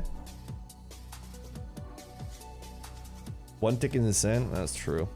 It is 1 tick. I was thinking 2 for some reason. But I'm leaving to Copenhagen on Friday, so I want to get a video out before that of a really funny build. And then I'm gonna spec into something different the week after. 1 tick with max hit is still over 20. I guess you're right.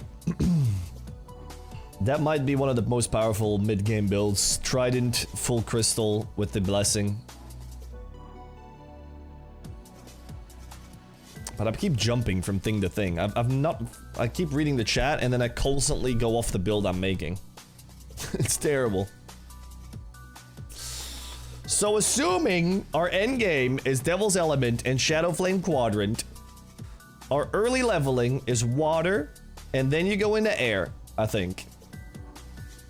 And I think that's it. I think if you got 17 points to spend, you can go do Ecothermy. You can do, so you maybe do Kandarin second and Zaya. It's Kandarin or Zaya second. I think this is your tree. Honestly, maybe we're done. I think this is your tree for leveling elemental weakness. I think this is it. Maybe you go for a little bit of prayer pen. I mean, that's not even necessary, but you want to get some prayer tiles to get your prayer up. So So the air hits harder. This would be nice, I guess. We can get Echo Hesperia for the recurve bow. I think the bow really sucks. I've not seen a build around it as well, but this thing hella sucks, I think. This is possibly worse than the salamander we got last year. I think no one's using this. There's a 50% chance that the player's hit points and prayer points are restored and rounded up. That's it. That's the only thing it does.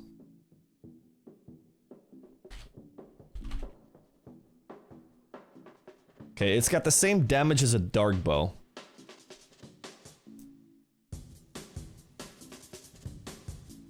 Two tick with the bow node.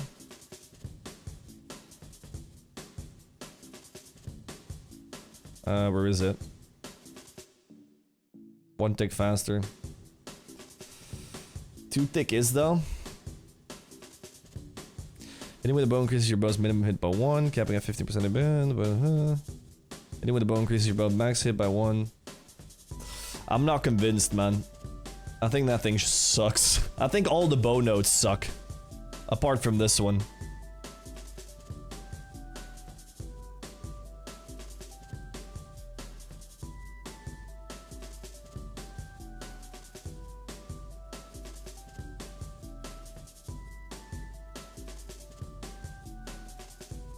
I mean, you're constantly doing 15% more max hit and 15% more minimum hit, I guess. If you don't get hit. It's weak, man. It's not good. It doesn't have a strong effect at all, it just heals you, which is not needed in League. Like, you should be doing so much damage you wouldn't even need healing. I'm not convinced, man, but I'm happy to be proven wrong. But I think this thing is worse than the salamander we got last League.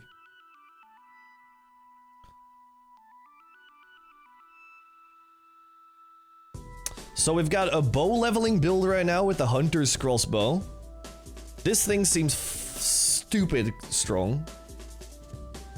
And the Hunter's Crossbow you can get within the first hour and a half of the League. And then you can upgrade to another crossbow depending on your path. Did I just fucking not save what I just made? God damn it. Gotta remake my water build now. I think this is it. One sec. Whenever you're healed.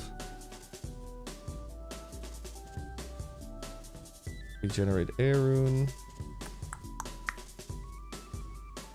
Would you want to regenerate an air rune? I don't think you need to. Okay, so this is your leveling build with Mage. Save. Hunter's Crossbow, Mage build, Atlatl build. I think the Atlatl build is also really strong. The only problem with the Atlatl build early with leveling is you need to get Atlatls, and I don't know how the hell you're gonna run moons. I guess you could just run the entirety of moons with boppers and it's not gonna be, like, without any boosts. You can just take this for shits and gigs, I guess.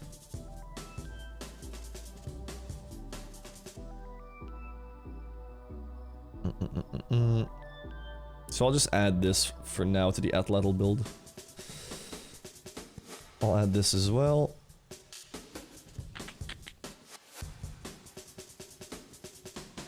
How about going two-handed leveling builds? We could check. I haven't made it yet. So this is the full Lithic scepter build with Thorns. This is something I wanted to do, but it seems too little damage. So that's why I spec'd into Thorns as well. But you would do that last. So assuming you can't complete the last couple Demonic Pacts, you'll only have 31 points, and then you wouldn't have Thorns, and then I think this build falls off in damage over time.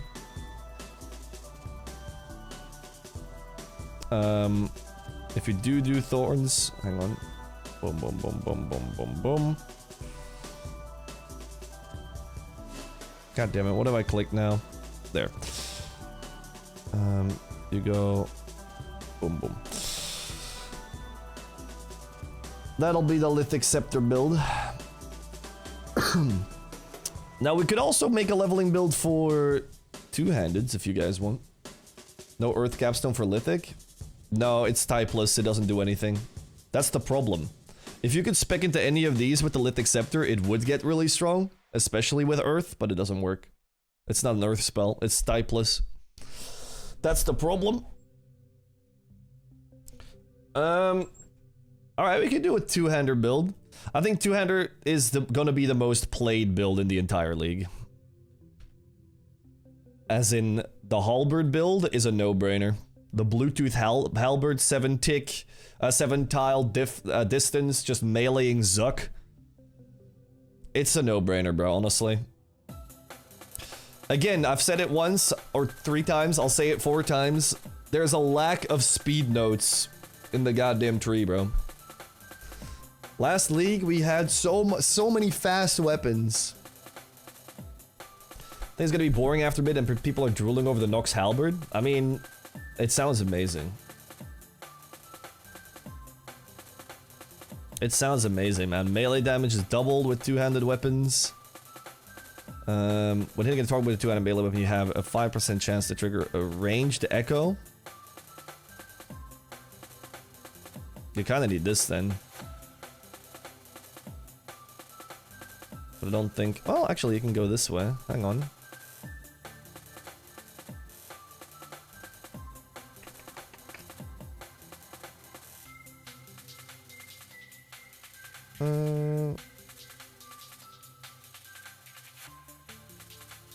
And all 3 range starting notes? Not really, though. The range echo works as if you had all 3 weapons equipped? Really? Who says that? That's crazy. Shagex?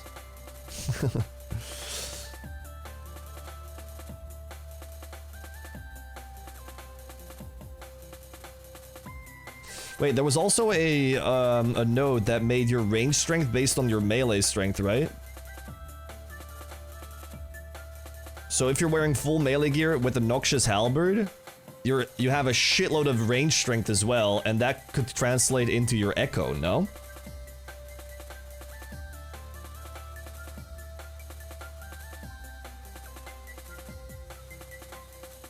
Read the node.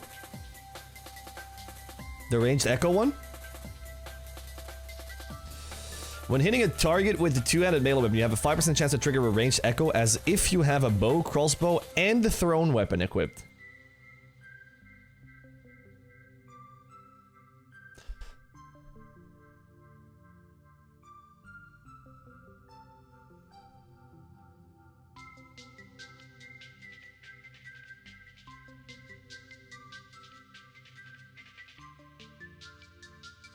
Would this work then? As if you have it equipped, so it would have it equipped, so you have a higher chance, I guess. And then also never miss, yeah, you're right. Where's the one with the range becomes... What is it? So you'd need this. Where's the melee to range thing? Range strength is increased by 1 for every 10 hit points difference? No.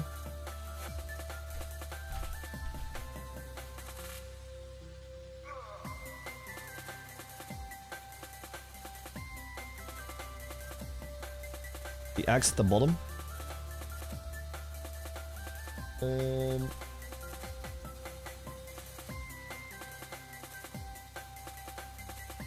Oh, you have it? Oh, sorry. While a thrown weapon is equipped, range strength is also increased by 80% of your melee strength.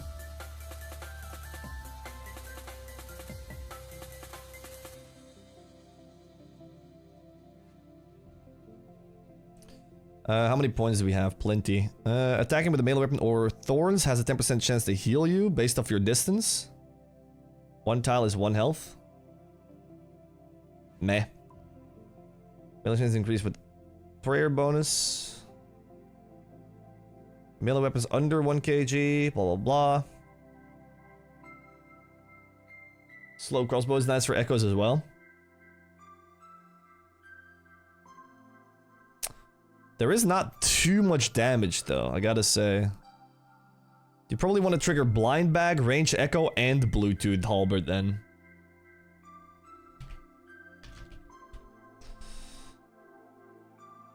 Each melee has 50% chance at a Blind Bag thing. Why is there... Is there no other Blind Bag stuff?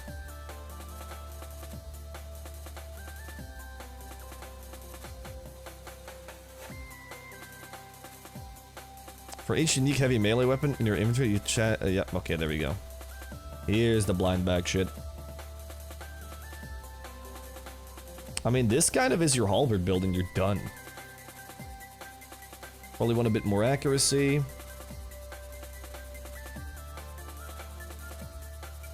You have a 5% chance per attack in any style to roll max accuracy.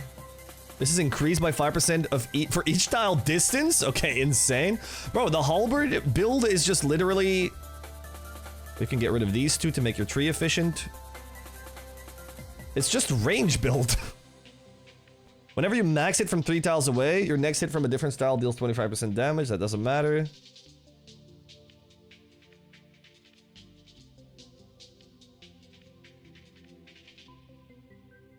Yeah, I mean, your 7 tile difference or your tile difference thing will only matter on bosses. And you can keep your distance with a lot of bosses. I mean, you could spec this into a prayer build, maybe even. You have... This is honestly your Halberd build with points to spare. This might be pretty... Let's say mid-game. Halberd plus Blind Bag plus Ranged Echo. This goes hard, man. I think this is one of the more fun builds.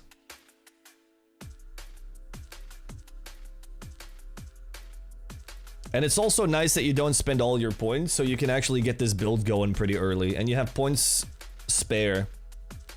There's probably some micro efficiencies I could do, let me see. Yeah, you could go prayer bonus gear. The problem with melee strength is increased by 50%. That's a lot. But then again, you kind of need melee gear as well to make your range strength stronger, to make your ranged echoes stronger. All good, Eerie. Have a good one.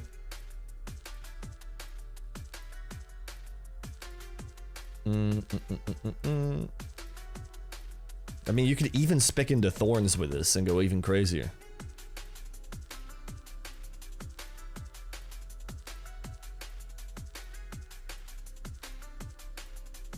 Dude, I can't, dude, I cannot, I think I'm gonna go with the freaking, the Demonic Dagger, bro. The Fang of the Hound sounds so much fun. How much spec energy is it for a spec? 25? Oh, 50.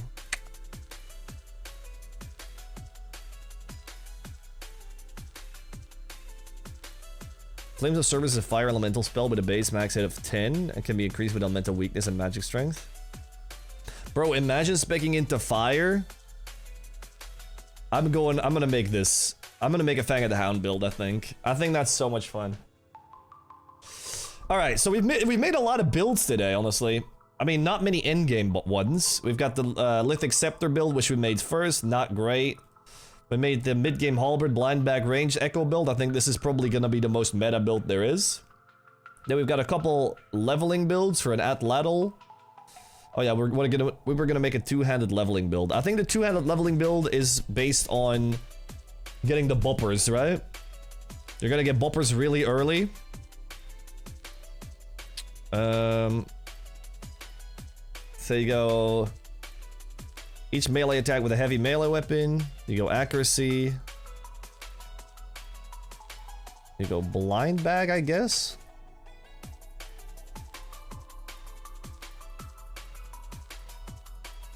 You kind of do the same thing.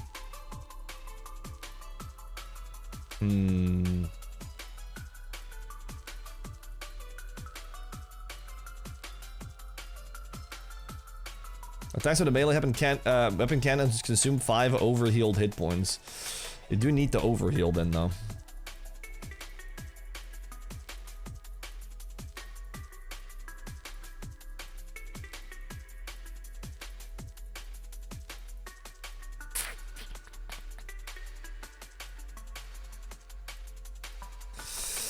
Is this your leveling build with boppers?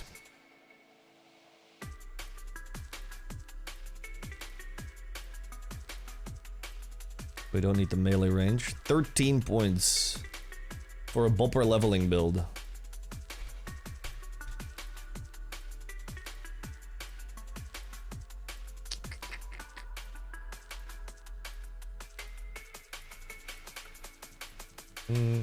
You do need to get a couple two-handers in your inventory though.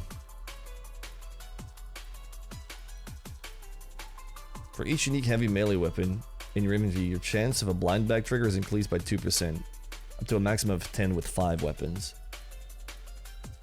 The problem is you don't have speed, do you?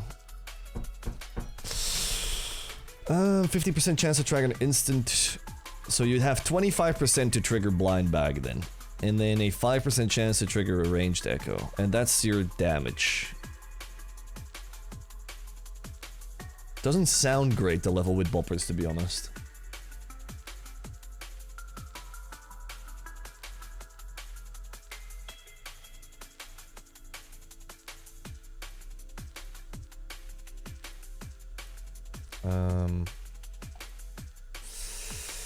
Can you level with something else? I feel like the atlatl leveling or the water spell leveling is better than the melee leveling right now.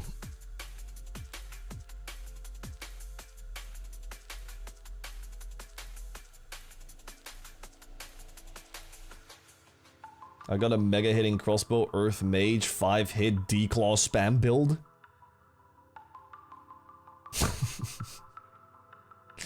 What?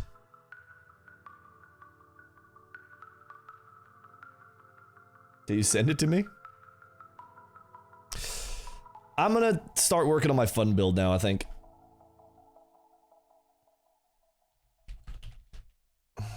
End fun build. Please tell me this is gonna work. Let's work this out. Fang of the Hound. Fang of the Hound build. Here we go, boys. So, how does it work? It's a one-handed thing, 5% chance. Every hit with the Fang of the Hound has a 5% chance to cast Flames of Cerberus. Oh, I thought it was only the special attack. It's a guaranteed chance to cast it as well. I see. Alright, alright. So you spec into fire and you spec into one-handed. I think that's fun. Melee weapons under 1 kg always trigger an additional melee hit using 40% of your base. Always trigger an additional melee hit. Wait, what? So you're constantly hitting twice. What up, Twitch? Thank you so much.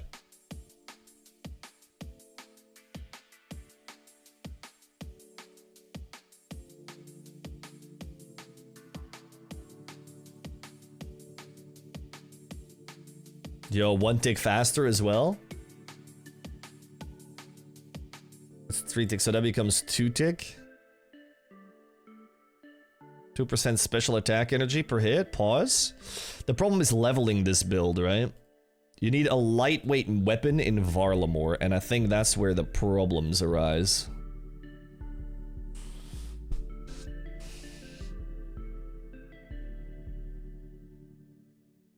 Abyssal Dagger would go nuclear, but you're gonna have to get it from Sire.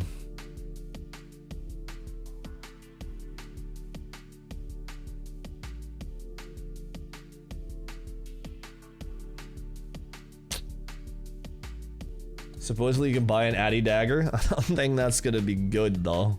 So you're gonna have to level with something else, which sucks, but that's fine. We can just do one of the... See, that's what I'm saying. This is a really shit leveling build, but once you get it...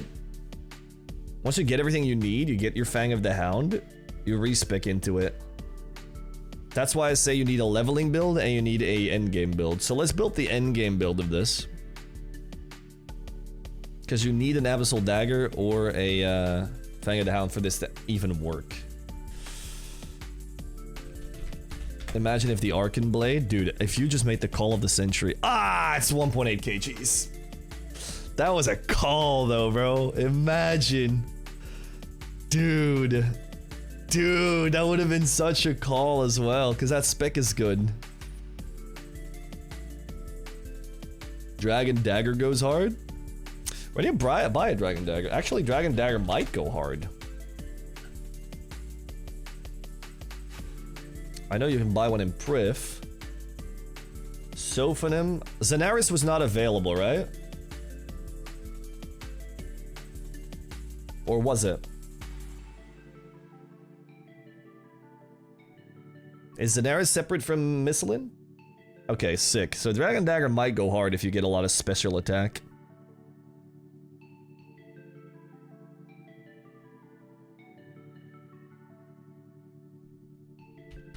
I hate the search function on this. It doesn't work. I type in special attack and I still miss out some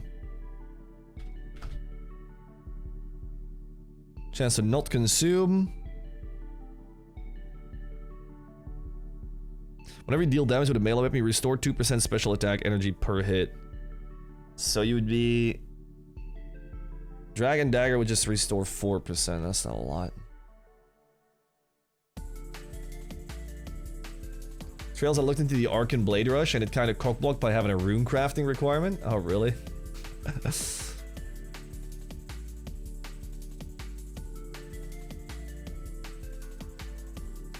I think this is really good, actually. Attacks with a melee weapon can consume 5 overhealed hit points, increasing your minimum hit by 5. I mean, is that good? You just minimum hit a 5, but I mean, whether I hit a 5 or a 0 doesn't really matter to me. But this is good.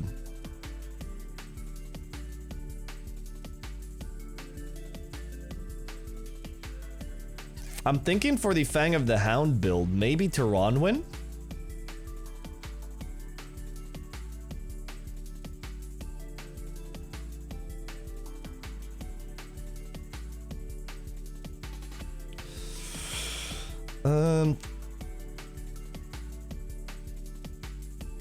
Crystal armor with all melee weapons and all magic powered weapons. What up, Helix? Fantastic day to you. This is gonna be my first lease. Kind of excited. I decided to go mostly blind. Probably could. Alright, I'm gonna try and get to the...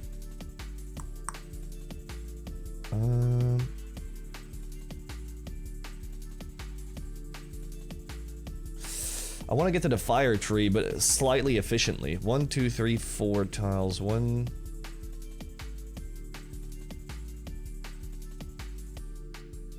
See, I don't need all of this. So I think it's better to go through Thorns.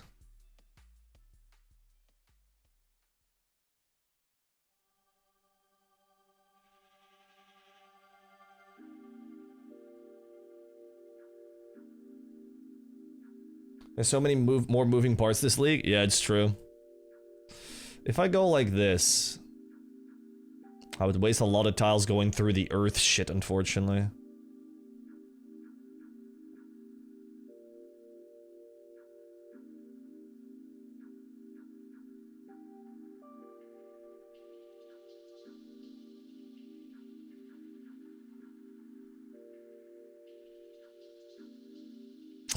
So many wasted tiles to get the fire, though.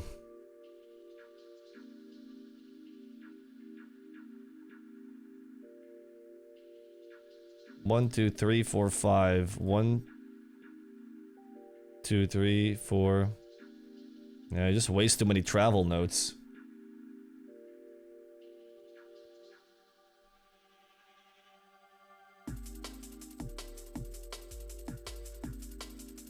Fire spell cast burn up to 6% of your maximum hit points to increase your damage dealt by double the amount burned for. What? Fire spell casts burn up to 6% of your maximum hit points to increase your damage dealt by double the amount burned for. So I will be burned for 6 HP if I'm 100 health. And then I will gain 12 max hit. That's kind of insane. Hang about. We might want overheal.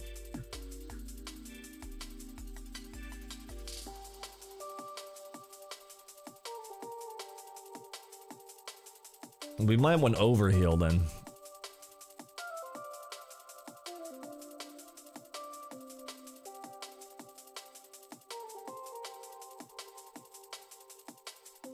Yo, Vindicta, thank you so much.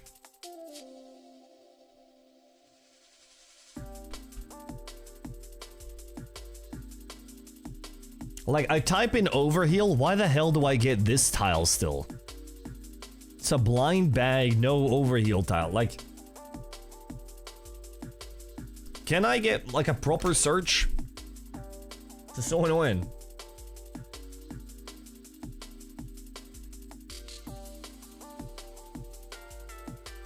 See, I type in overheal and this note doesn't even get... Oh yeah, never mind, it does. Whenever an attack deals 0 damage to you, while either a two-handed shield or an offhand is equipped, you're healed for 2 and restore 2 prayer points. I kind of like that. I don't want this.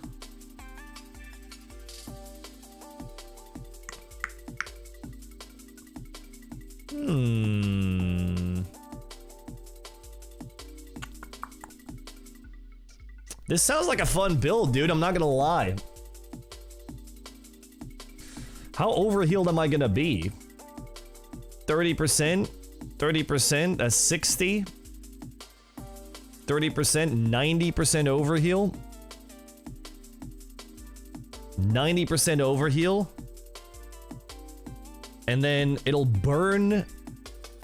Oh, dude, math. Let's say I'll be on 100 and... Am I crazy for saying I'll get 185 or something health? And then take 6% off of that? Oops. So 11 times 2, so I'll hit 22 damage more. 188. I'll hit 22 damage more if I proc the Fang of the Hound effect, which always procs on spec. Bro, my specs are gonna go nuclear. Your max HP will still be 99. Fire spellcast burn up to 6% of your max hit points. Yeah, you're right, actually. That is true. I don't think it does. I don't think it counts overheal.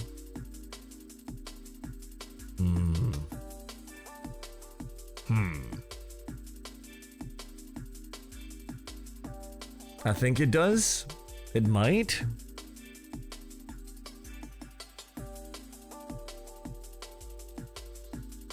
I mean, your maximum HP. I don't know, man. It says max HP, not hit point level. Only one way to find out. I mean, true. That is true. Attacks with melee weapon can also consume 5 overhealed hit points, increases your minimum hit. Yeah, that's not bad. So the idea here is I'll be 2-ticking with my dagger. Every hit I will restore 2 special attack. Also, every hit I have a chance, where is it? Every hit I have a 5% chance to trigger Flames of Cerberus. And also, every special attack I do, which sometimes will... a 20% chance of not consuming anything, will also trigger Flames of Cerberus. If I trigger Flames of Cerberus, I will do the fire thing, and I will start burning. And I will also do 22 more damage, basically. For the amount of damage... Fire spells cast burn up to 6% of your magic hits. I don't know how this'll work, though. So if I trigger Fang of the Hound, I will instantly burn 6% of my health, and I will instantly do 22 more damage. That sounds insane, dude. That sounds insane.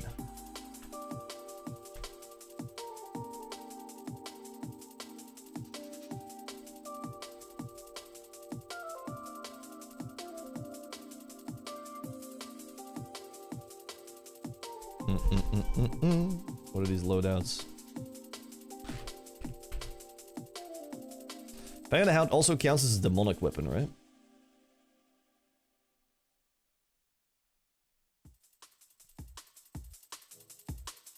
Or does it not?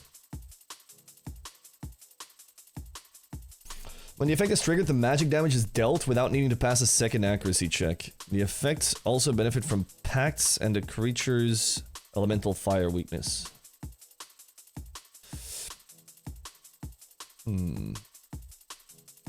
How am I testing this on the calculator, though?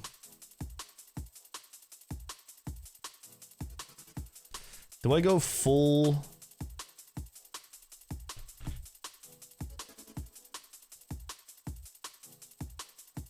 prayer?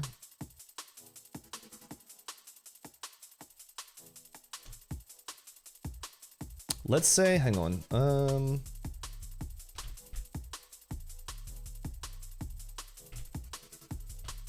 I don't know how I'm supposed to check this on the tracker here, though.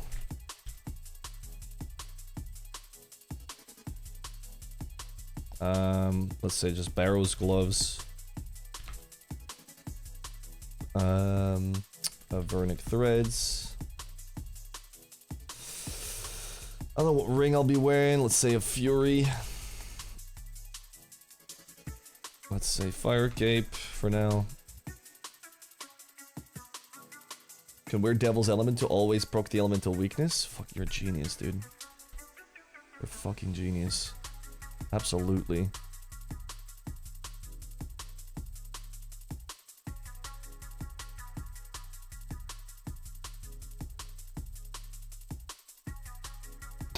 I love this build. Just how it looks, dude. Full crystal, Devil's Element, and Fang of the Hound. This is my kind of fun build that I was looking for, dude. This looks funky as hell. So how do I, what do I calculate here now then? My max hit is kind of dreadful. But this is without proccing Flames of the Hound, I guess. What does Culling Spree do?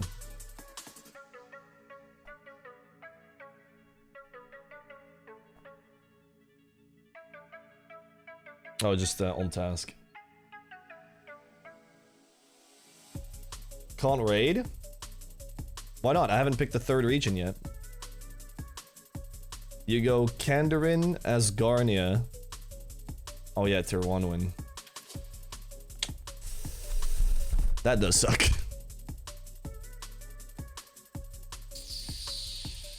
You could go no Tiranwin and go full Torva. Hang on, can I copy this build? Can I copy loadout 1 into loadout 2 somehow, guys? Anybody know?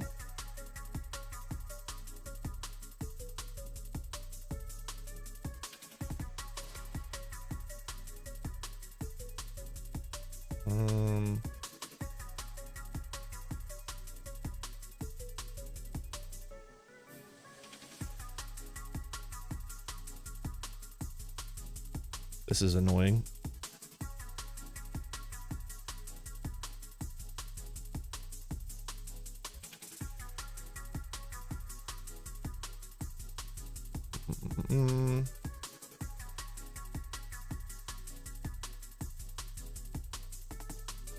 Is that it?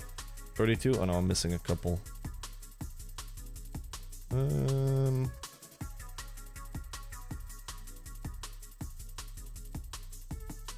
31, 32. Which one am I missing?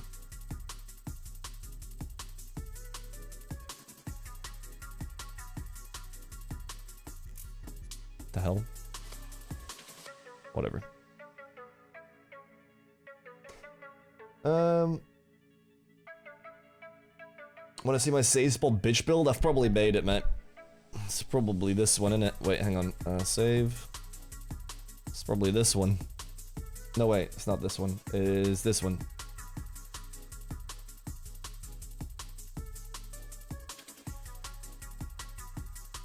Oh, you made it Crossbow?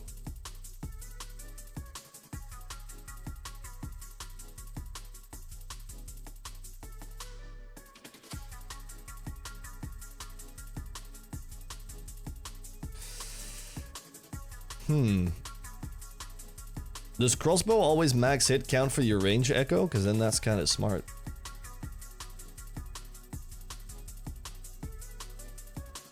Wait, what's your main hand, Dingy?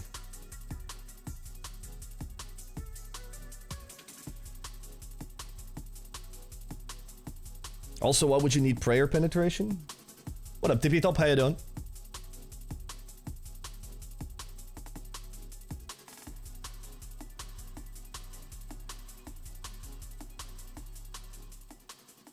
I don't understand this build. If this build, I'd be going Wildy, Mori, and I think Karend. But you're gonna be doing Halberd and Crossbow? I don't understand the Halberd in this,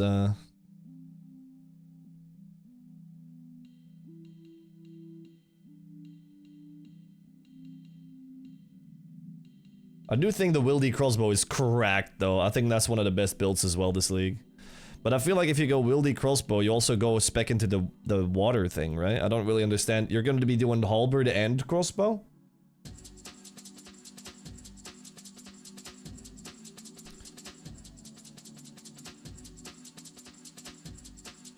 Guys, can I copy loadout 1 into loadout 2 somehow? Or do I have to rebuild the whole thing?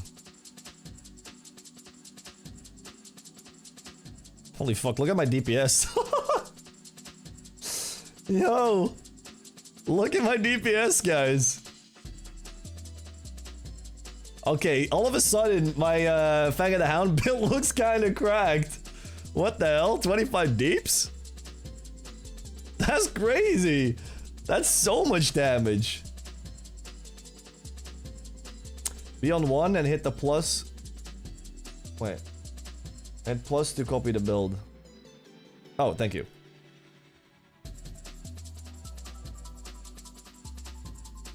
Okay, so now we do the same, but we don't do this, and we get Torva.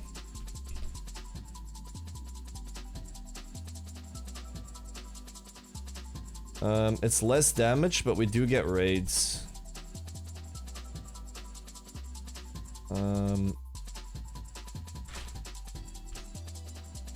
What's the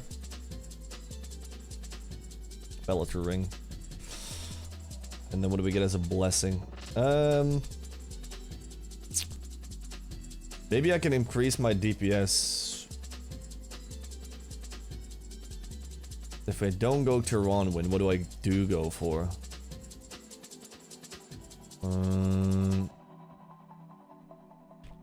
Rapier OSRS doesn't... That's 1.8 kilos, man. Wait, I can get an Avernic Defender, but I'm guessing that's worse, right? Yeah, it's way worse than the Devil's Element. Devil's Element is cracked on this build, holy. The thing is, raids doesn't really give me anything, but of course you want to be raiding, I guess. Or not.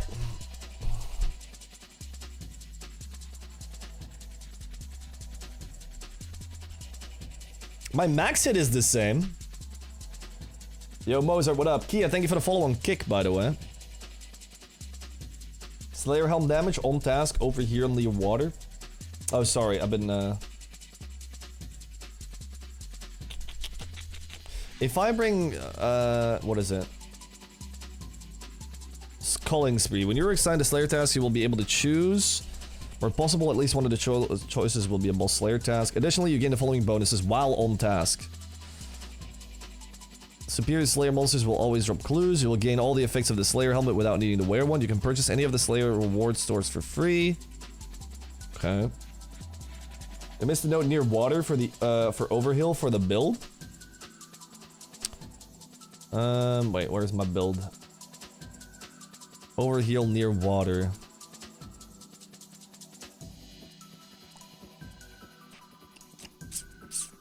Am I stupid? Overheal. I'm not seeing it.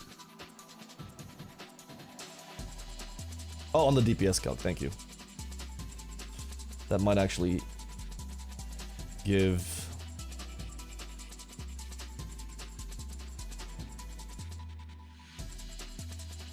There. Thank you.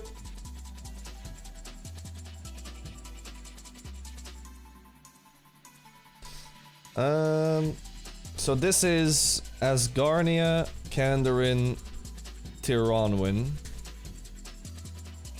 This is Asgarnia, Kandarin, Raid. Which third area do you pick? Because the beautiful thing about these two builds is one doesn't... This is actually quite a flexible build, because one of them allows you to pick Tiranwin and go for this silly looking build. The other one allows you to just add a raid at no max hit loss and a little bit of DPS. You can go Mauritania just for the whip.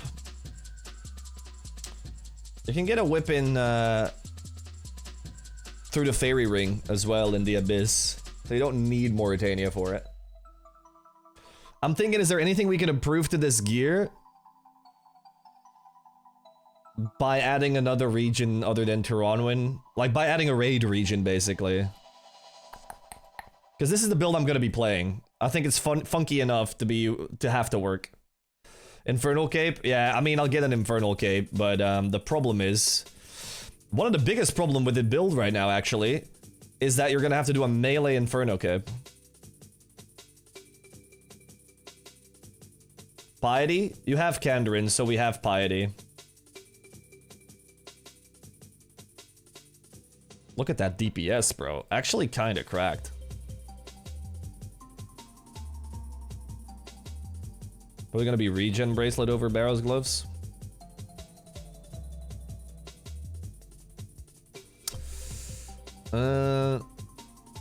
I mean, you could go Zaya for ferocious. And then your DPS is the same.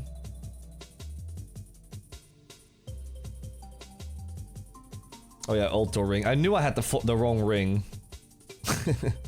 I knew I had the wrong ring. Look at that DPS, dude. Wait, how the hell did it scale so hard?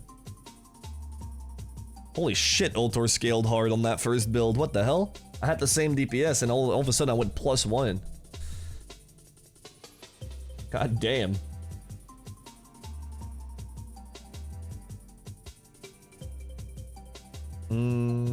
What does Zaya have for us? Maybe Zaya's just a nice leveling build. Yeah, the problem with this build is melee Inferno is not going to be fun. I don't know how you're going to kill Zuck with this. But you probably... What you probably do is you get your Infernal Cape with a range leveling build, and then you just completely reset and respec into this.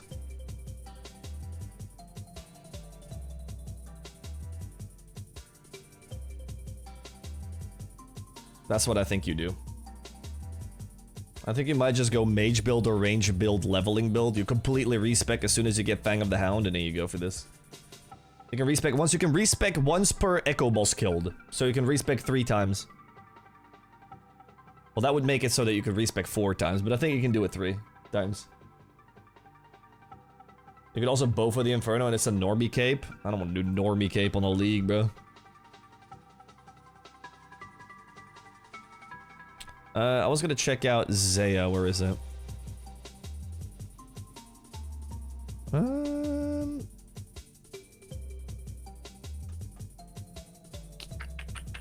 Anything here that would be good? I'm assuming Dragon Claws are not... No, I don't want the PNG. I just want the page. Dragon Claw. Oh, it's sub 1 kg. Hang on. But I mean, you were gonna want to use the dagger anyway with the Devil's Element.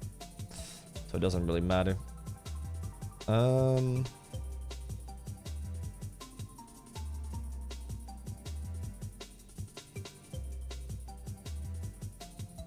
3 respecs, so 4 builds, yeah. I had an idea for a build that it was solely based on Mage melee, one hand via Voidwaker and DFS, so Wildy, Tiranwin, and possibly Desert.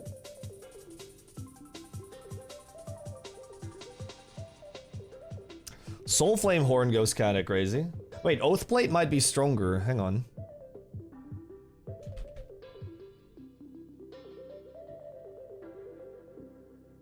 Okay, no, Torva is way stronger.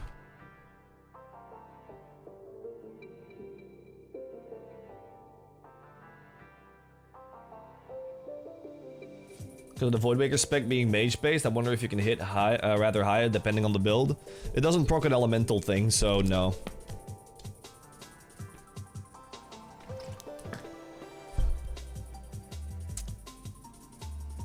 I really like the funkiness of this, man. I can't help but think this is so funny and funky, but you don't have a raid.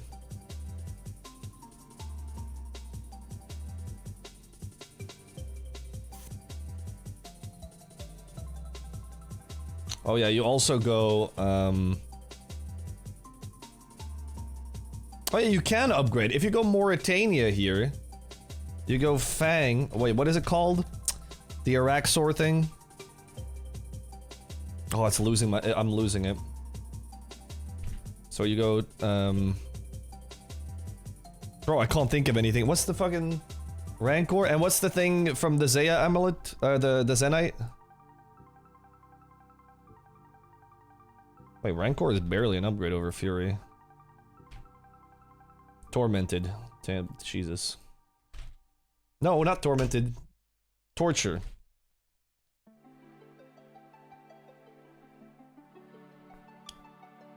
I mean, DPS is getting close. Look at the max hit, dude. With the dagger, 78? Guys, this build is cracked. 78 max hit with this dagger. Bro, what about a dragon dagger? I mean, I guess it's not that great, because... I mean, 57. I mean, the Devil's Element plus Fang of the Hound goes absolutely nuts.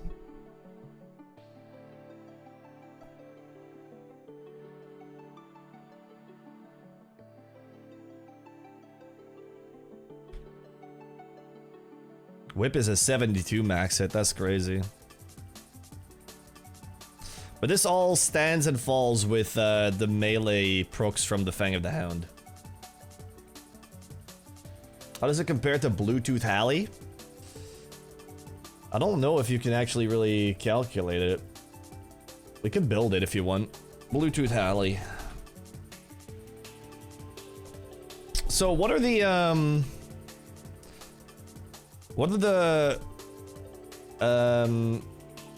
areas for Bluetooth Halley, guys?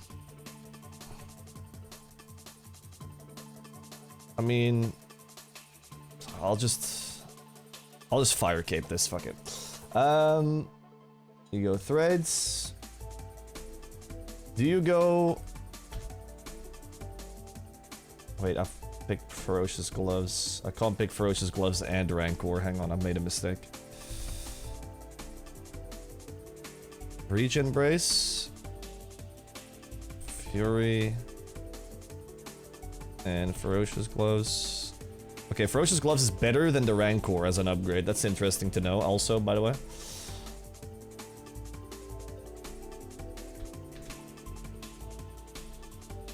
So you go for Bluetooth Halley, you go Mauritania. Does it matter what else? I guess Kandarin for Piety, maybe? Because if you lose Piety, you lose a lot of DPS. And Asgarnia for Torva? Okay, hang on. Let's make the Demonic Pacts tree first. I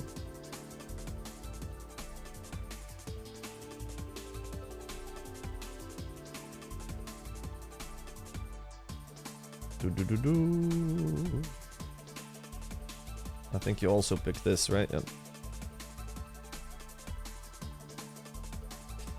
I wonder if there's too many traveling notes or not for this to work properly.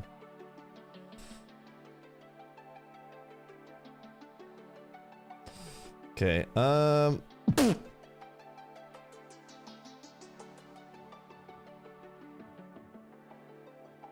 wait, 225 max hit? Excuse me?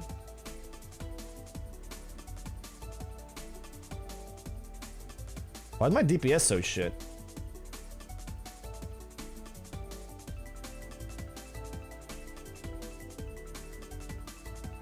Because it's 5 tick?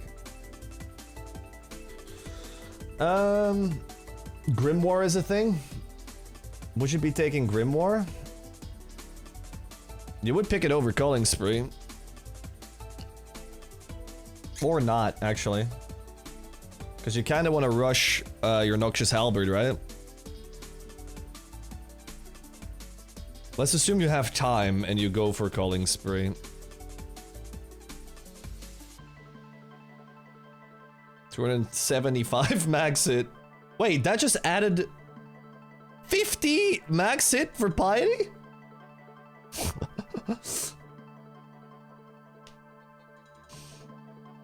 So you go Mauritania. You don't go Kandarin, I guess.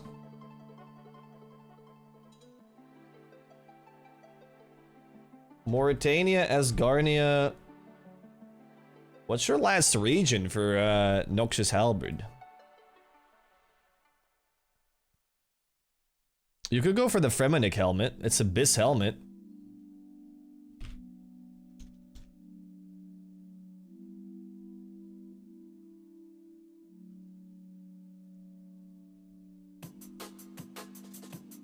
Or you could go Tyronwin, I guess. Bro, this damage is insane.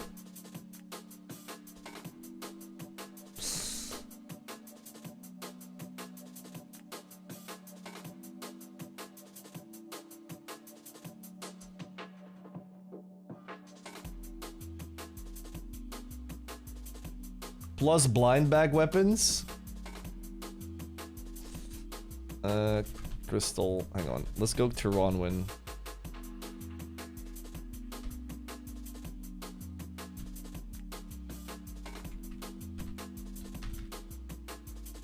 That increases the DPS a lot.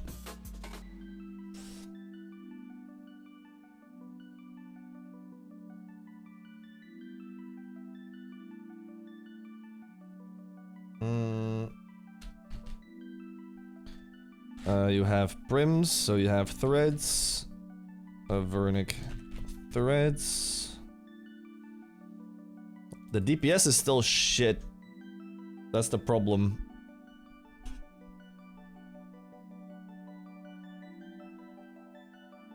$305 max hit is crazy though. So every hit you do would be around 60 damage basically. But it's just that it's so slow that makes it a problem. We still have 11 points though in this build.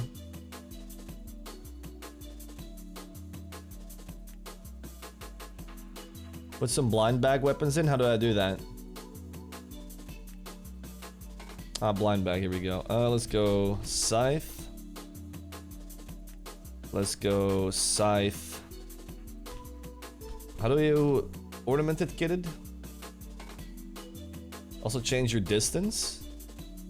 And let's do 3 then. 5, 7. Doesn't do too much.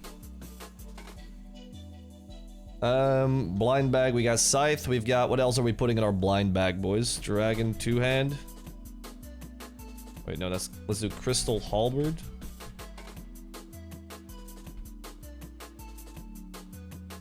Dragon Halberd.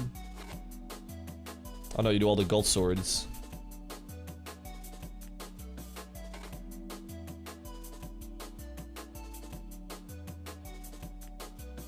Why does that not increase the damage? I have a 650 max with the T-bow on my build. Damn, bro, now you guys are making me feel bad about my 78 max hit build. What the hell? I was super happy with my 78. Odds are too low for blind bag to proc. I mean, I took all the blind bag thingies.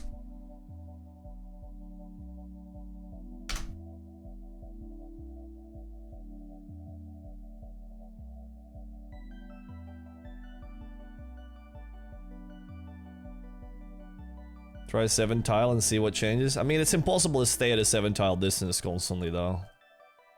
Let's be realistic. Changes it a bit. It's like 3 DPS. Blind back calc broken? It might be. Look at Old Slayer task though.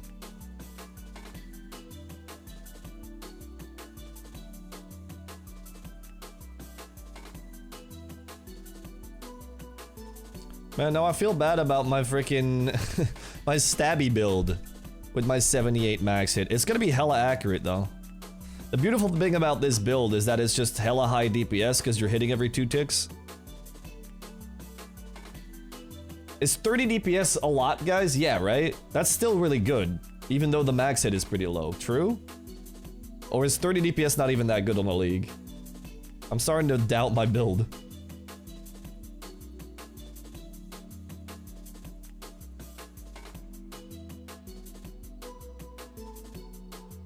What do you have here, Momo? Oh, is that the heavy crossbow build? Oh no, it's T-bow. You have a 385 max hit. You had a 650, you said. Am I not turning something on?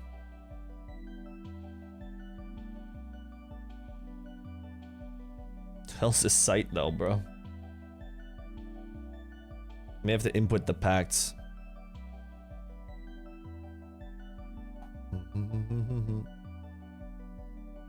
Fucking Gearscape, man.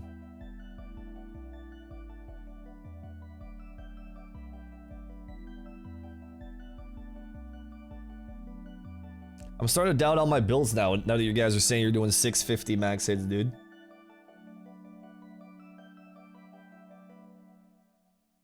I feel like the strongest build is probably Crossbow, no? Let's go endgame max DPS Crossbow. Let's see. Let's quickly make this.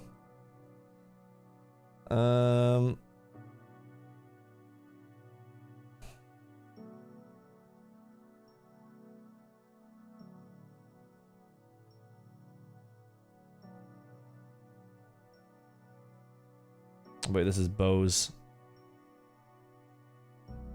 Do you want prayer pen? Maybe. This song sucks.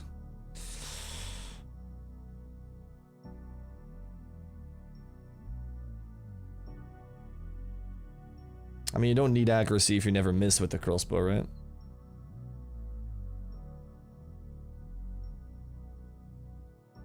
Both Debo and the blowpipe was better DPS for me than crossbows? Really?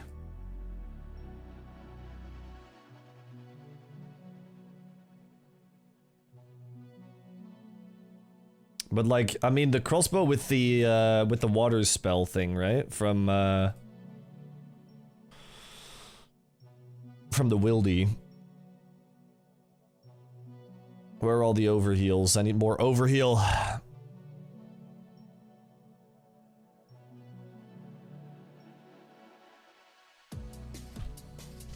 I don't know why I keep using this, because it doesn't work. Because the overheal thing is right here.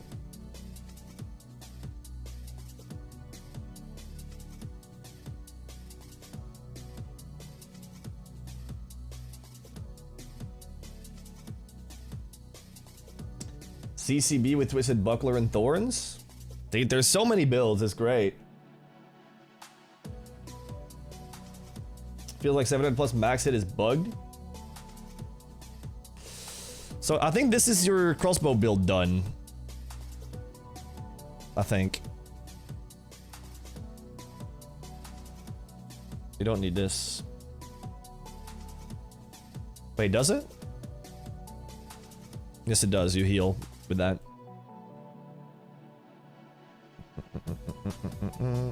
So hang on, let me make this real quick.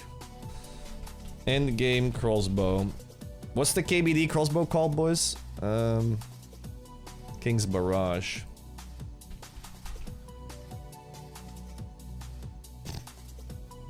Aw, it doesn't work. Damn it, I can't test it. That's a shame.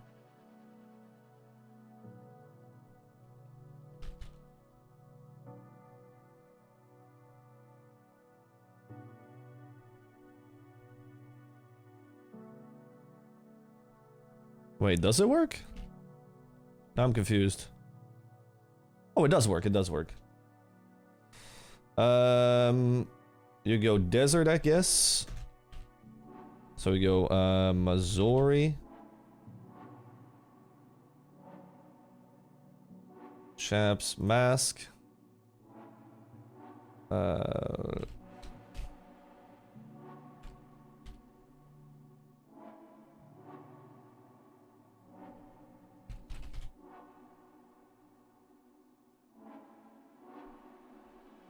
Okay, and then you go...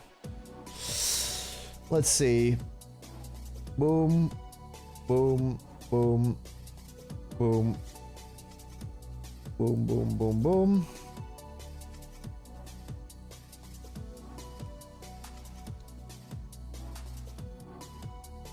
Why do I have this on?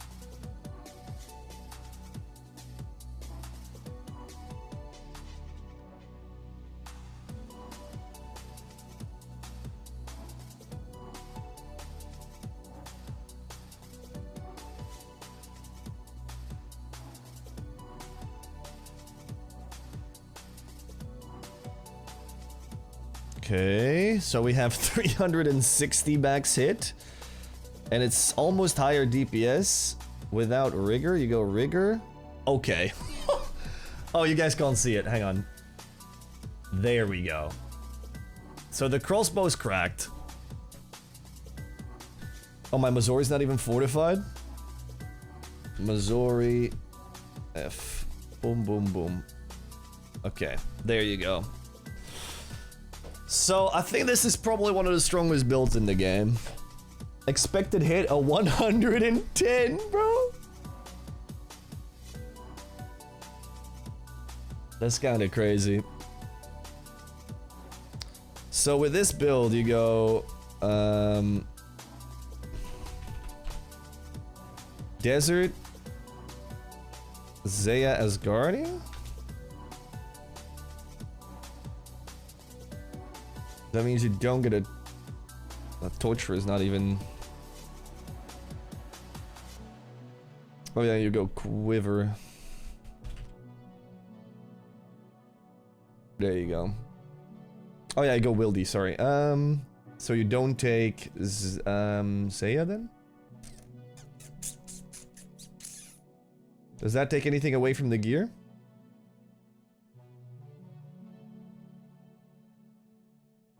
Desert Wildy Asgardia. You go Grimoire, so you still get rigor. Ain't Zeya unlocked? No, you have Varlamore, not Zeya. Or like Korend, I guess you should say. Dude, this crossbow build is made in a couple seconds and it is trumping everything we've just made. But my build that I'm doing is still the highest DPS.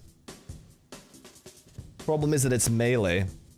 With the crossbow, you're gonna be able to do a lot more tasks, like the Inferno and stuff, because it's just easier to kill bosses with range. The problem is that it's gonna be slow. But look at the stats over here, bro. It's so much better than anything but in DPS. And it's still close in DPS, to be fair.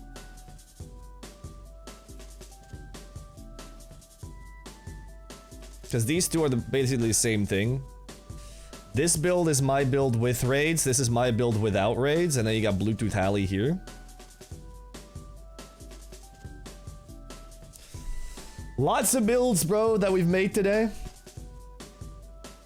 So I think in terms of builds, this is kind of it that I can propose to you guys. We got a couple leveling builds. A two-handed bopper build, would not recommend for leveling.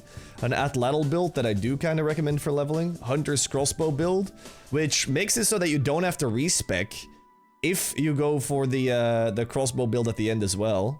You just have to build into the mage tree. We got a leveling build from Mage, which I think will be the strongest leveling build possible at the moment. Then we got the Lithic scepter build, which we tried making, but I don't really believe in it. The Bluetooth Halberd build. And then the endgame max crossbow build. No, it didn't save. God damn it. Hang on, I'll quickly remake it. God damn it. Wait, I've got it here. Because I might still make this one, actually.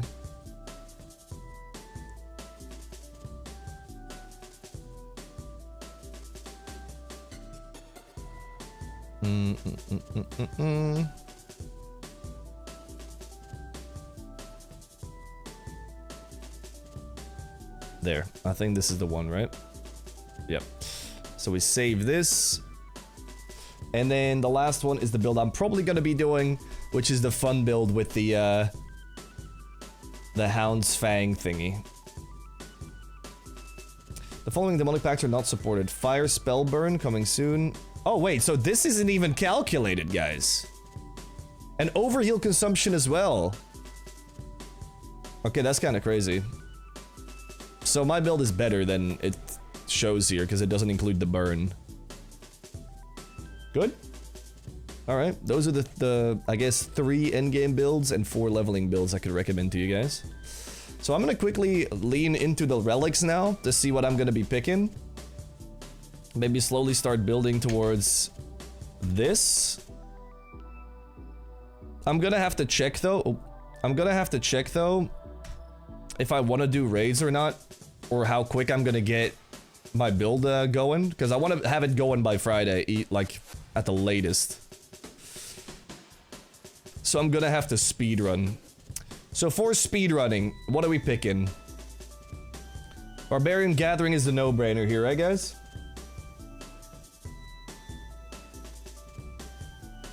Abundance or speed? All non-combat skills are boosted. Every time you receive an XP drop, gain an additional 2. For every XP gained, gain 2 times as many coins.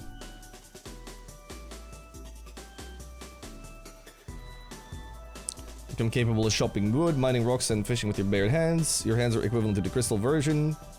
Whenever you gain XP, also gain 10% in strength and agility. You get the knapsack. On failing to mine a rock, more chance to succeed. Okay, yeah, I mean, you're not wrong. This plus hot food goes crazy for agility. You're just running around and getting coins that way. But I thought Woodsman was pretty good, no? If I'm gonna rush Hunter's Crossbow, if you're gonna rush Hunter's Crossbow for your leveling build, this is cracked. Which I think I'm gonna be doing. Abundance Woodsman goes kind of crazy as well. Oh my god, yo, McSlovin!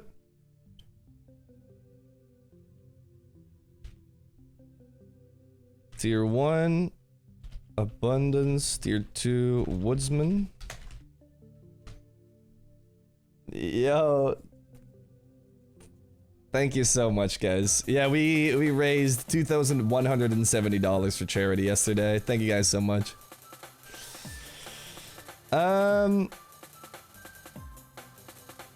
Hotfoot.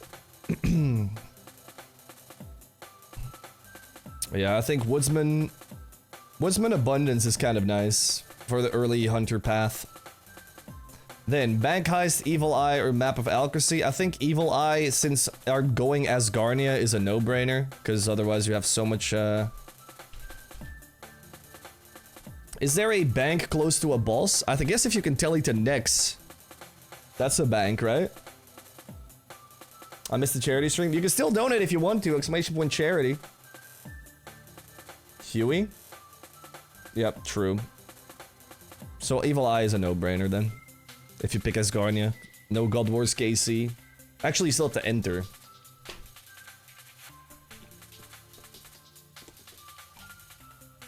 But I guess for Cerberus it's nice. I think we all agree Transmutation is the best here. Or yeah, Transmutation. Or Butler's Bell. I also want to make a build that is purely AFK. I want to like AFK for 2 weeks with Butler's Bell and all the other AFK things. And I want to make a build for you guys where you guys can just not do anything and still get enough league points for all the cosmetics. I think that's a fun video to make.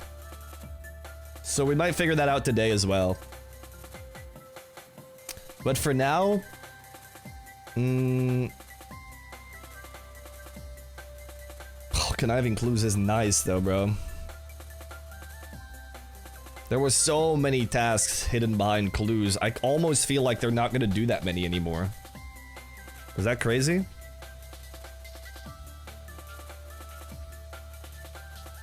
Transmutation.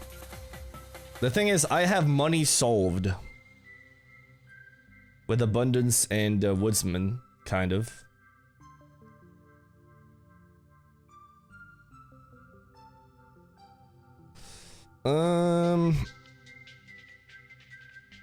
I'll have to think. This fourth one is difficult, dude. Yo, thank you, Zach. I appreciate you. For 5, let's just leave 4 open for now. Tier 5. I think transmutation's a no-brainer. I think so as well. Just for like vibes purposes, if you need something, you can just instantly transmute something.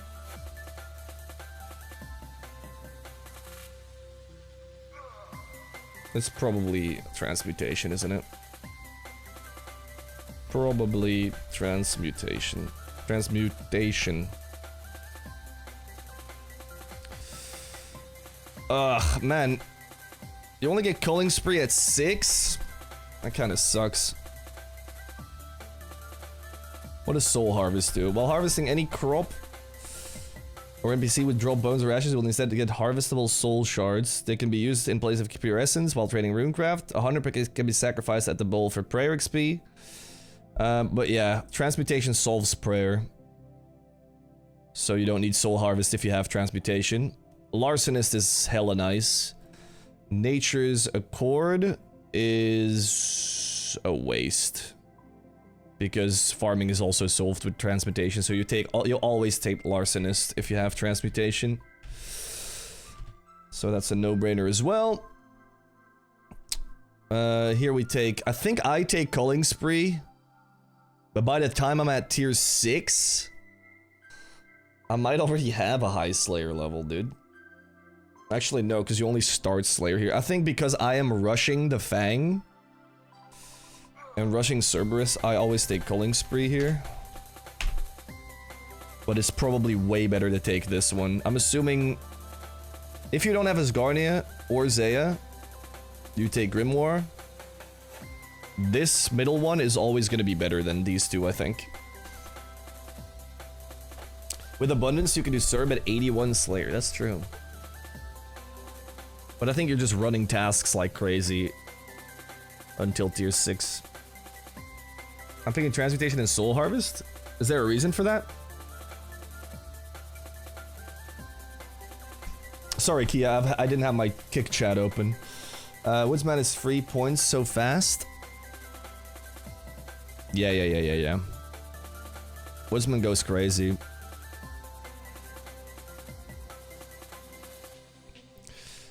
Flow state. The following actions all occur at a rate of 1.2 seconds.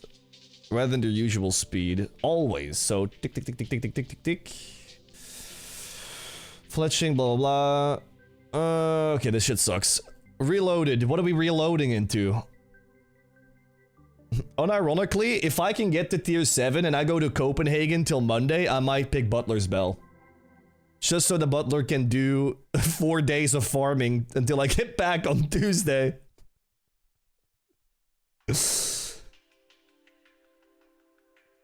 The reason is the runecrafting skill.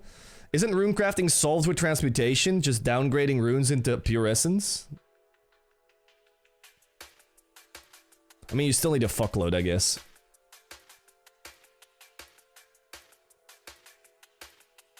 You still need to run. Yeah, that's true. There's no... Unless 6 is Banker's Note. It's not going to be, though.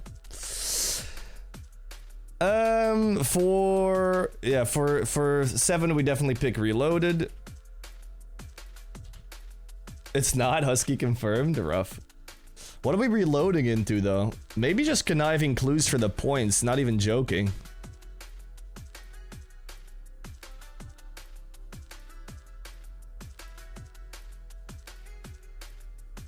Or you reload into Soul Harvest, to be fair. If runecrafting is a problem. You can transmute at the altar? No, because you'll get noted, Puress. She'll have to go to a bank. Husky also said today he thinks this unrevealed T6 will be the most picked T6. I mean, yeah, the other two are shit, so it has to be. Grimoire, no one ever picked in their lives. And Culling Spree is just for a Slayer Rush, and the skill on its own is kind of already solved in leagues. It's not that hard. I just need it for my speedrun. So, yeah, I mean, this is gonna be picked indeed. I probably reload into Conniving Clues for points. But we'll see. Maybe that tier 6. Or the to be revealed T6.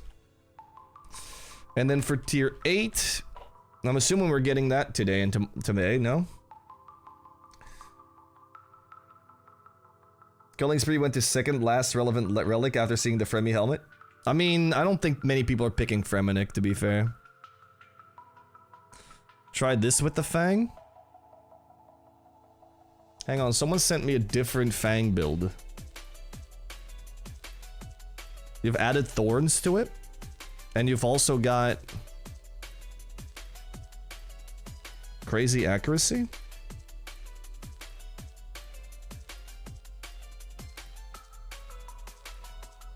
From at least 2 tiles away, but... You've made a severe... I just got a Twitter... Sorry, I just got a Twitter DM from Pessy RS. Hang on, let me go to... Where's my other screen? He just sent me this. But... There's a node here that says... he's taken this one. Whenever you attack an enemy from at least 2 tiles away with any style, you restore 2% special attack. But you haven't taken this one. Melee range is doubled, and you would have to do that if you're using a dagger. Unless...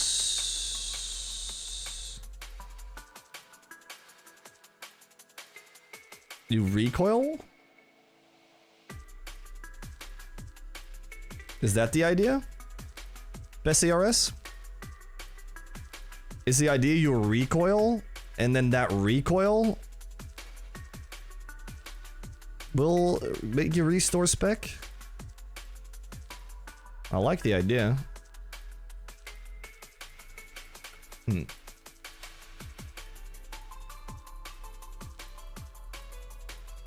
The double is 2H only? Oh yeah, that's true.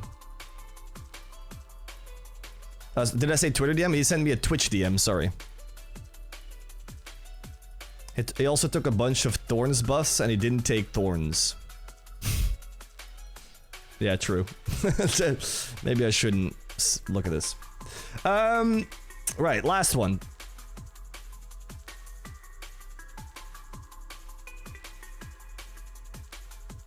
I like the idea of more spec regen on that build, though. Whenever you attack an enemy... Okay, so that doesn't work with recoil anyway. Never mind. I need as much spec regen as I can get with that build, but I don't think we can get any. People in the YouTube comments will correct me if there's a mistake. Minion sounds pretty damn good. Sounds like an Inferno solve with my melee build, which is nice. Flask of Fervor seems pretty shit in my opinion.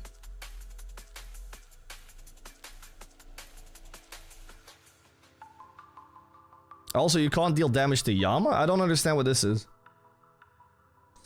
So tier 8 is most likely Minion. Minion or the to be revealed one.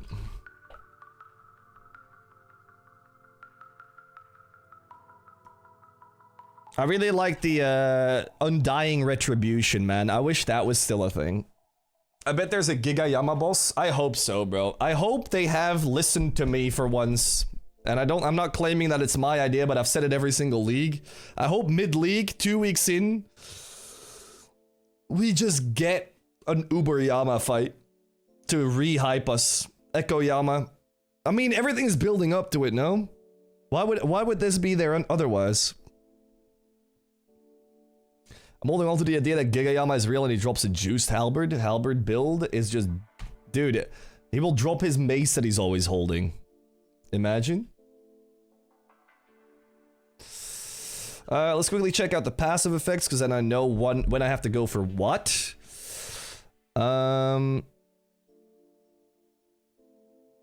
Also, yeah, tier 3 kind of gives you a part of Calling Spree, doesn't it? Items are 5 times as common, so only from tier 4 onwards you start PVMing then. That's crazy. There's only 2 times item multiplier. There's just 2 times, and then there's 5 times. Kind of insane.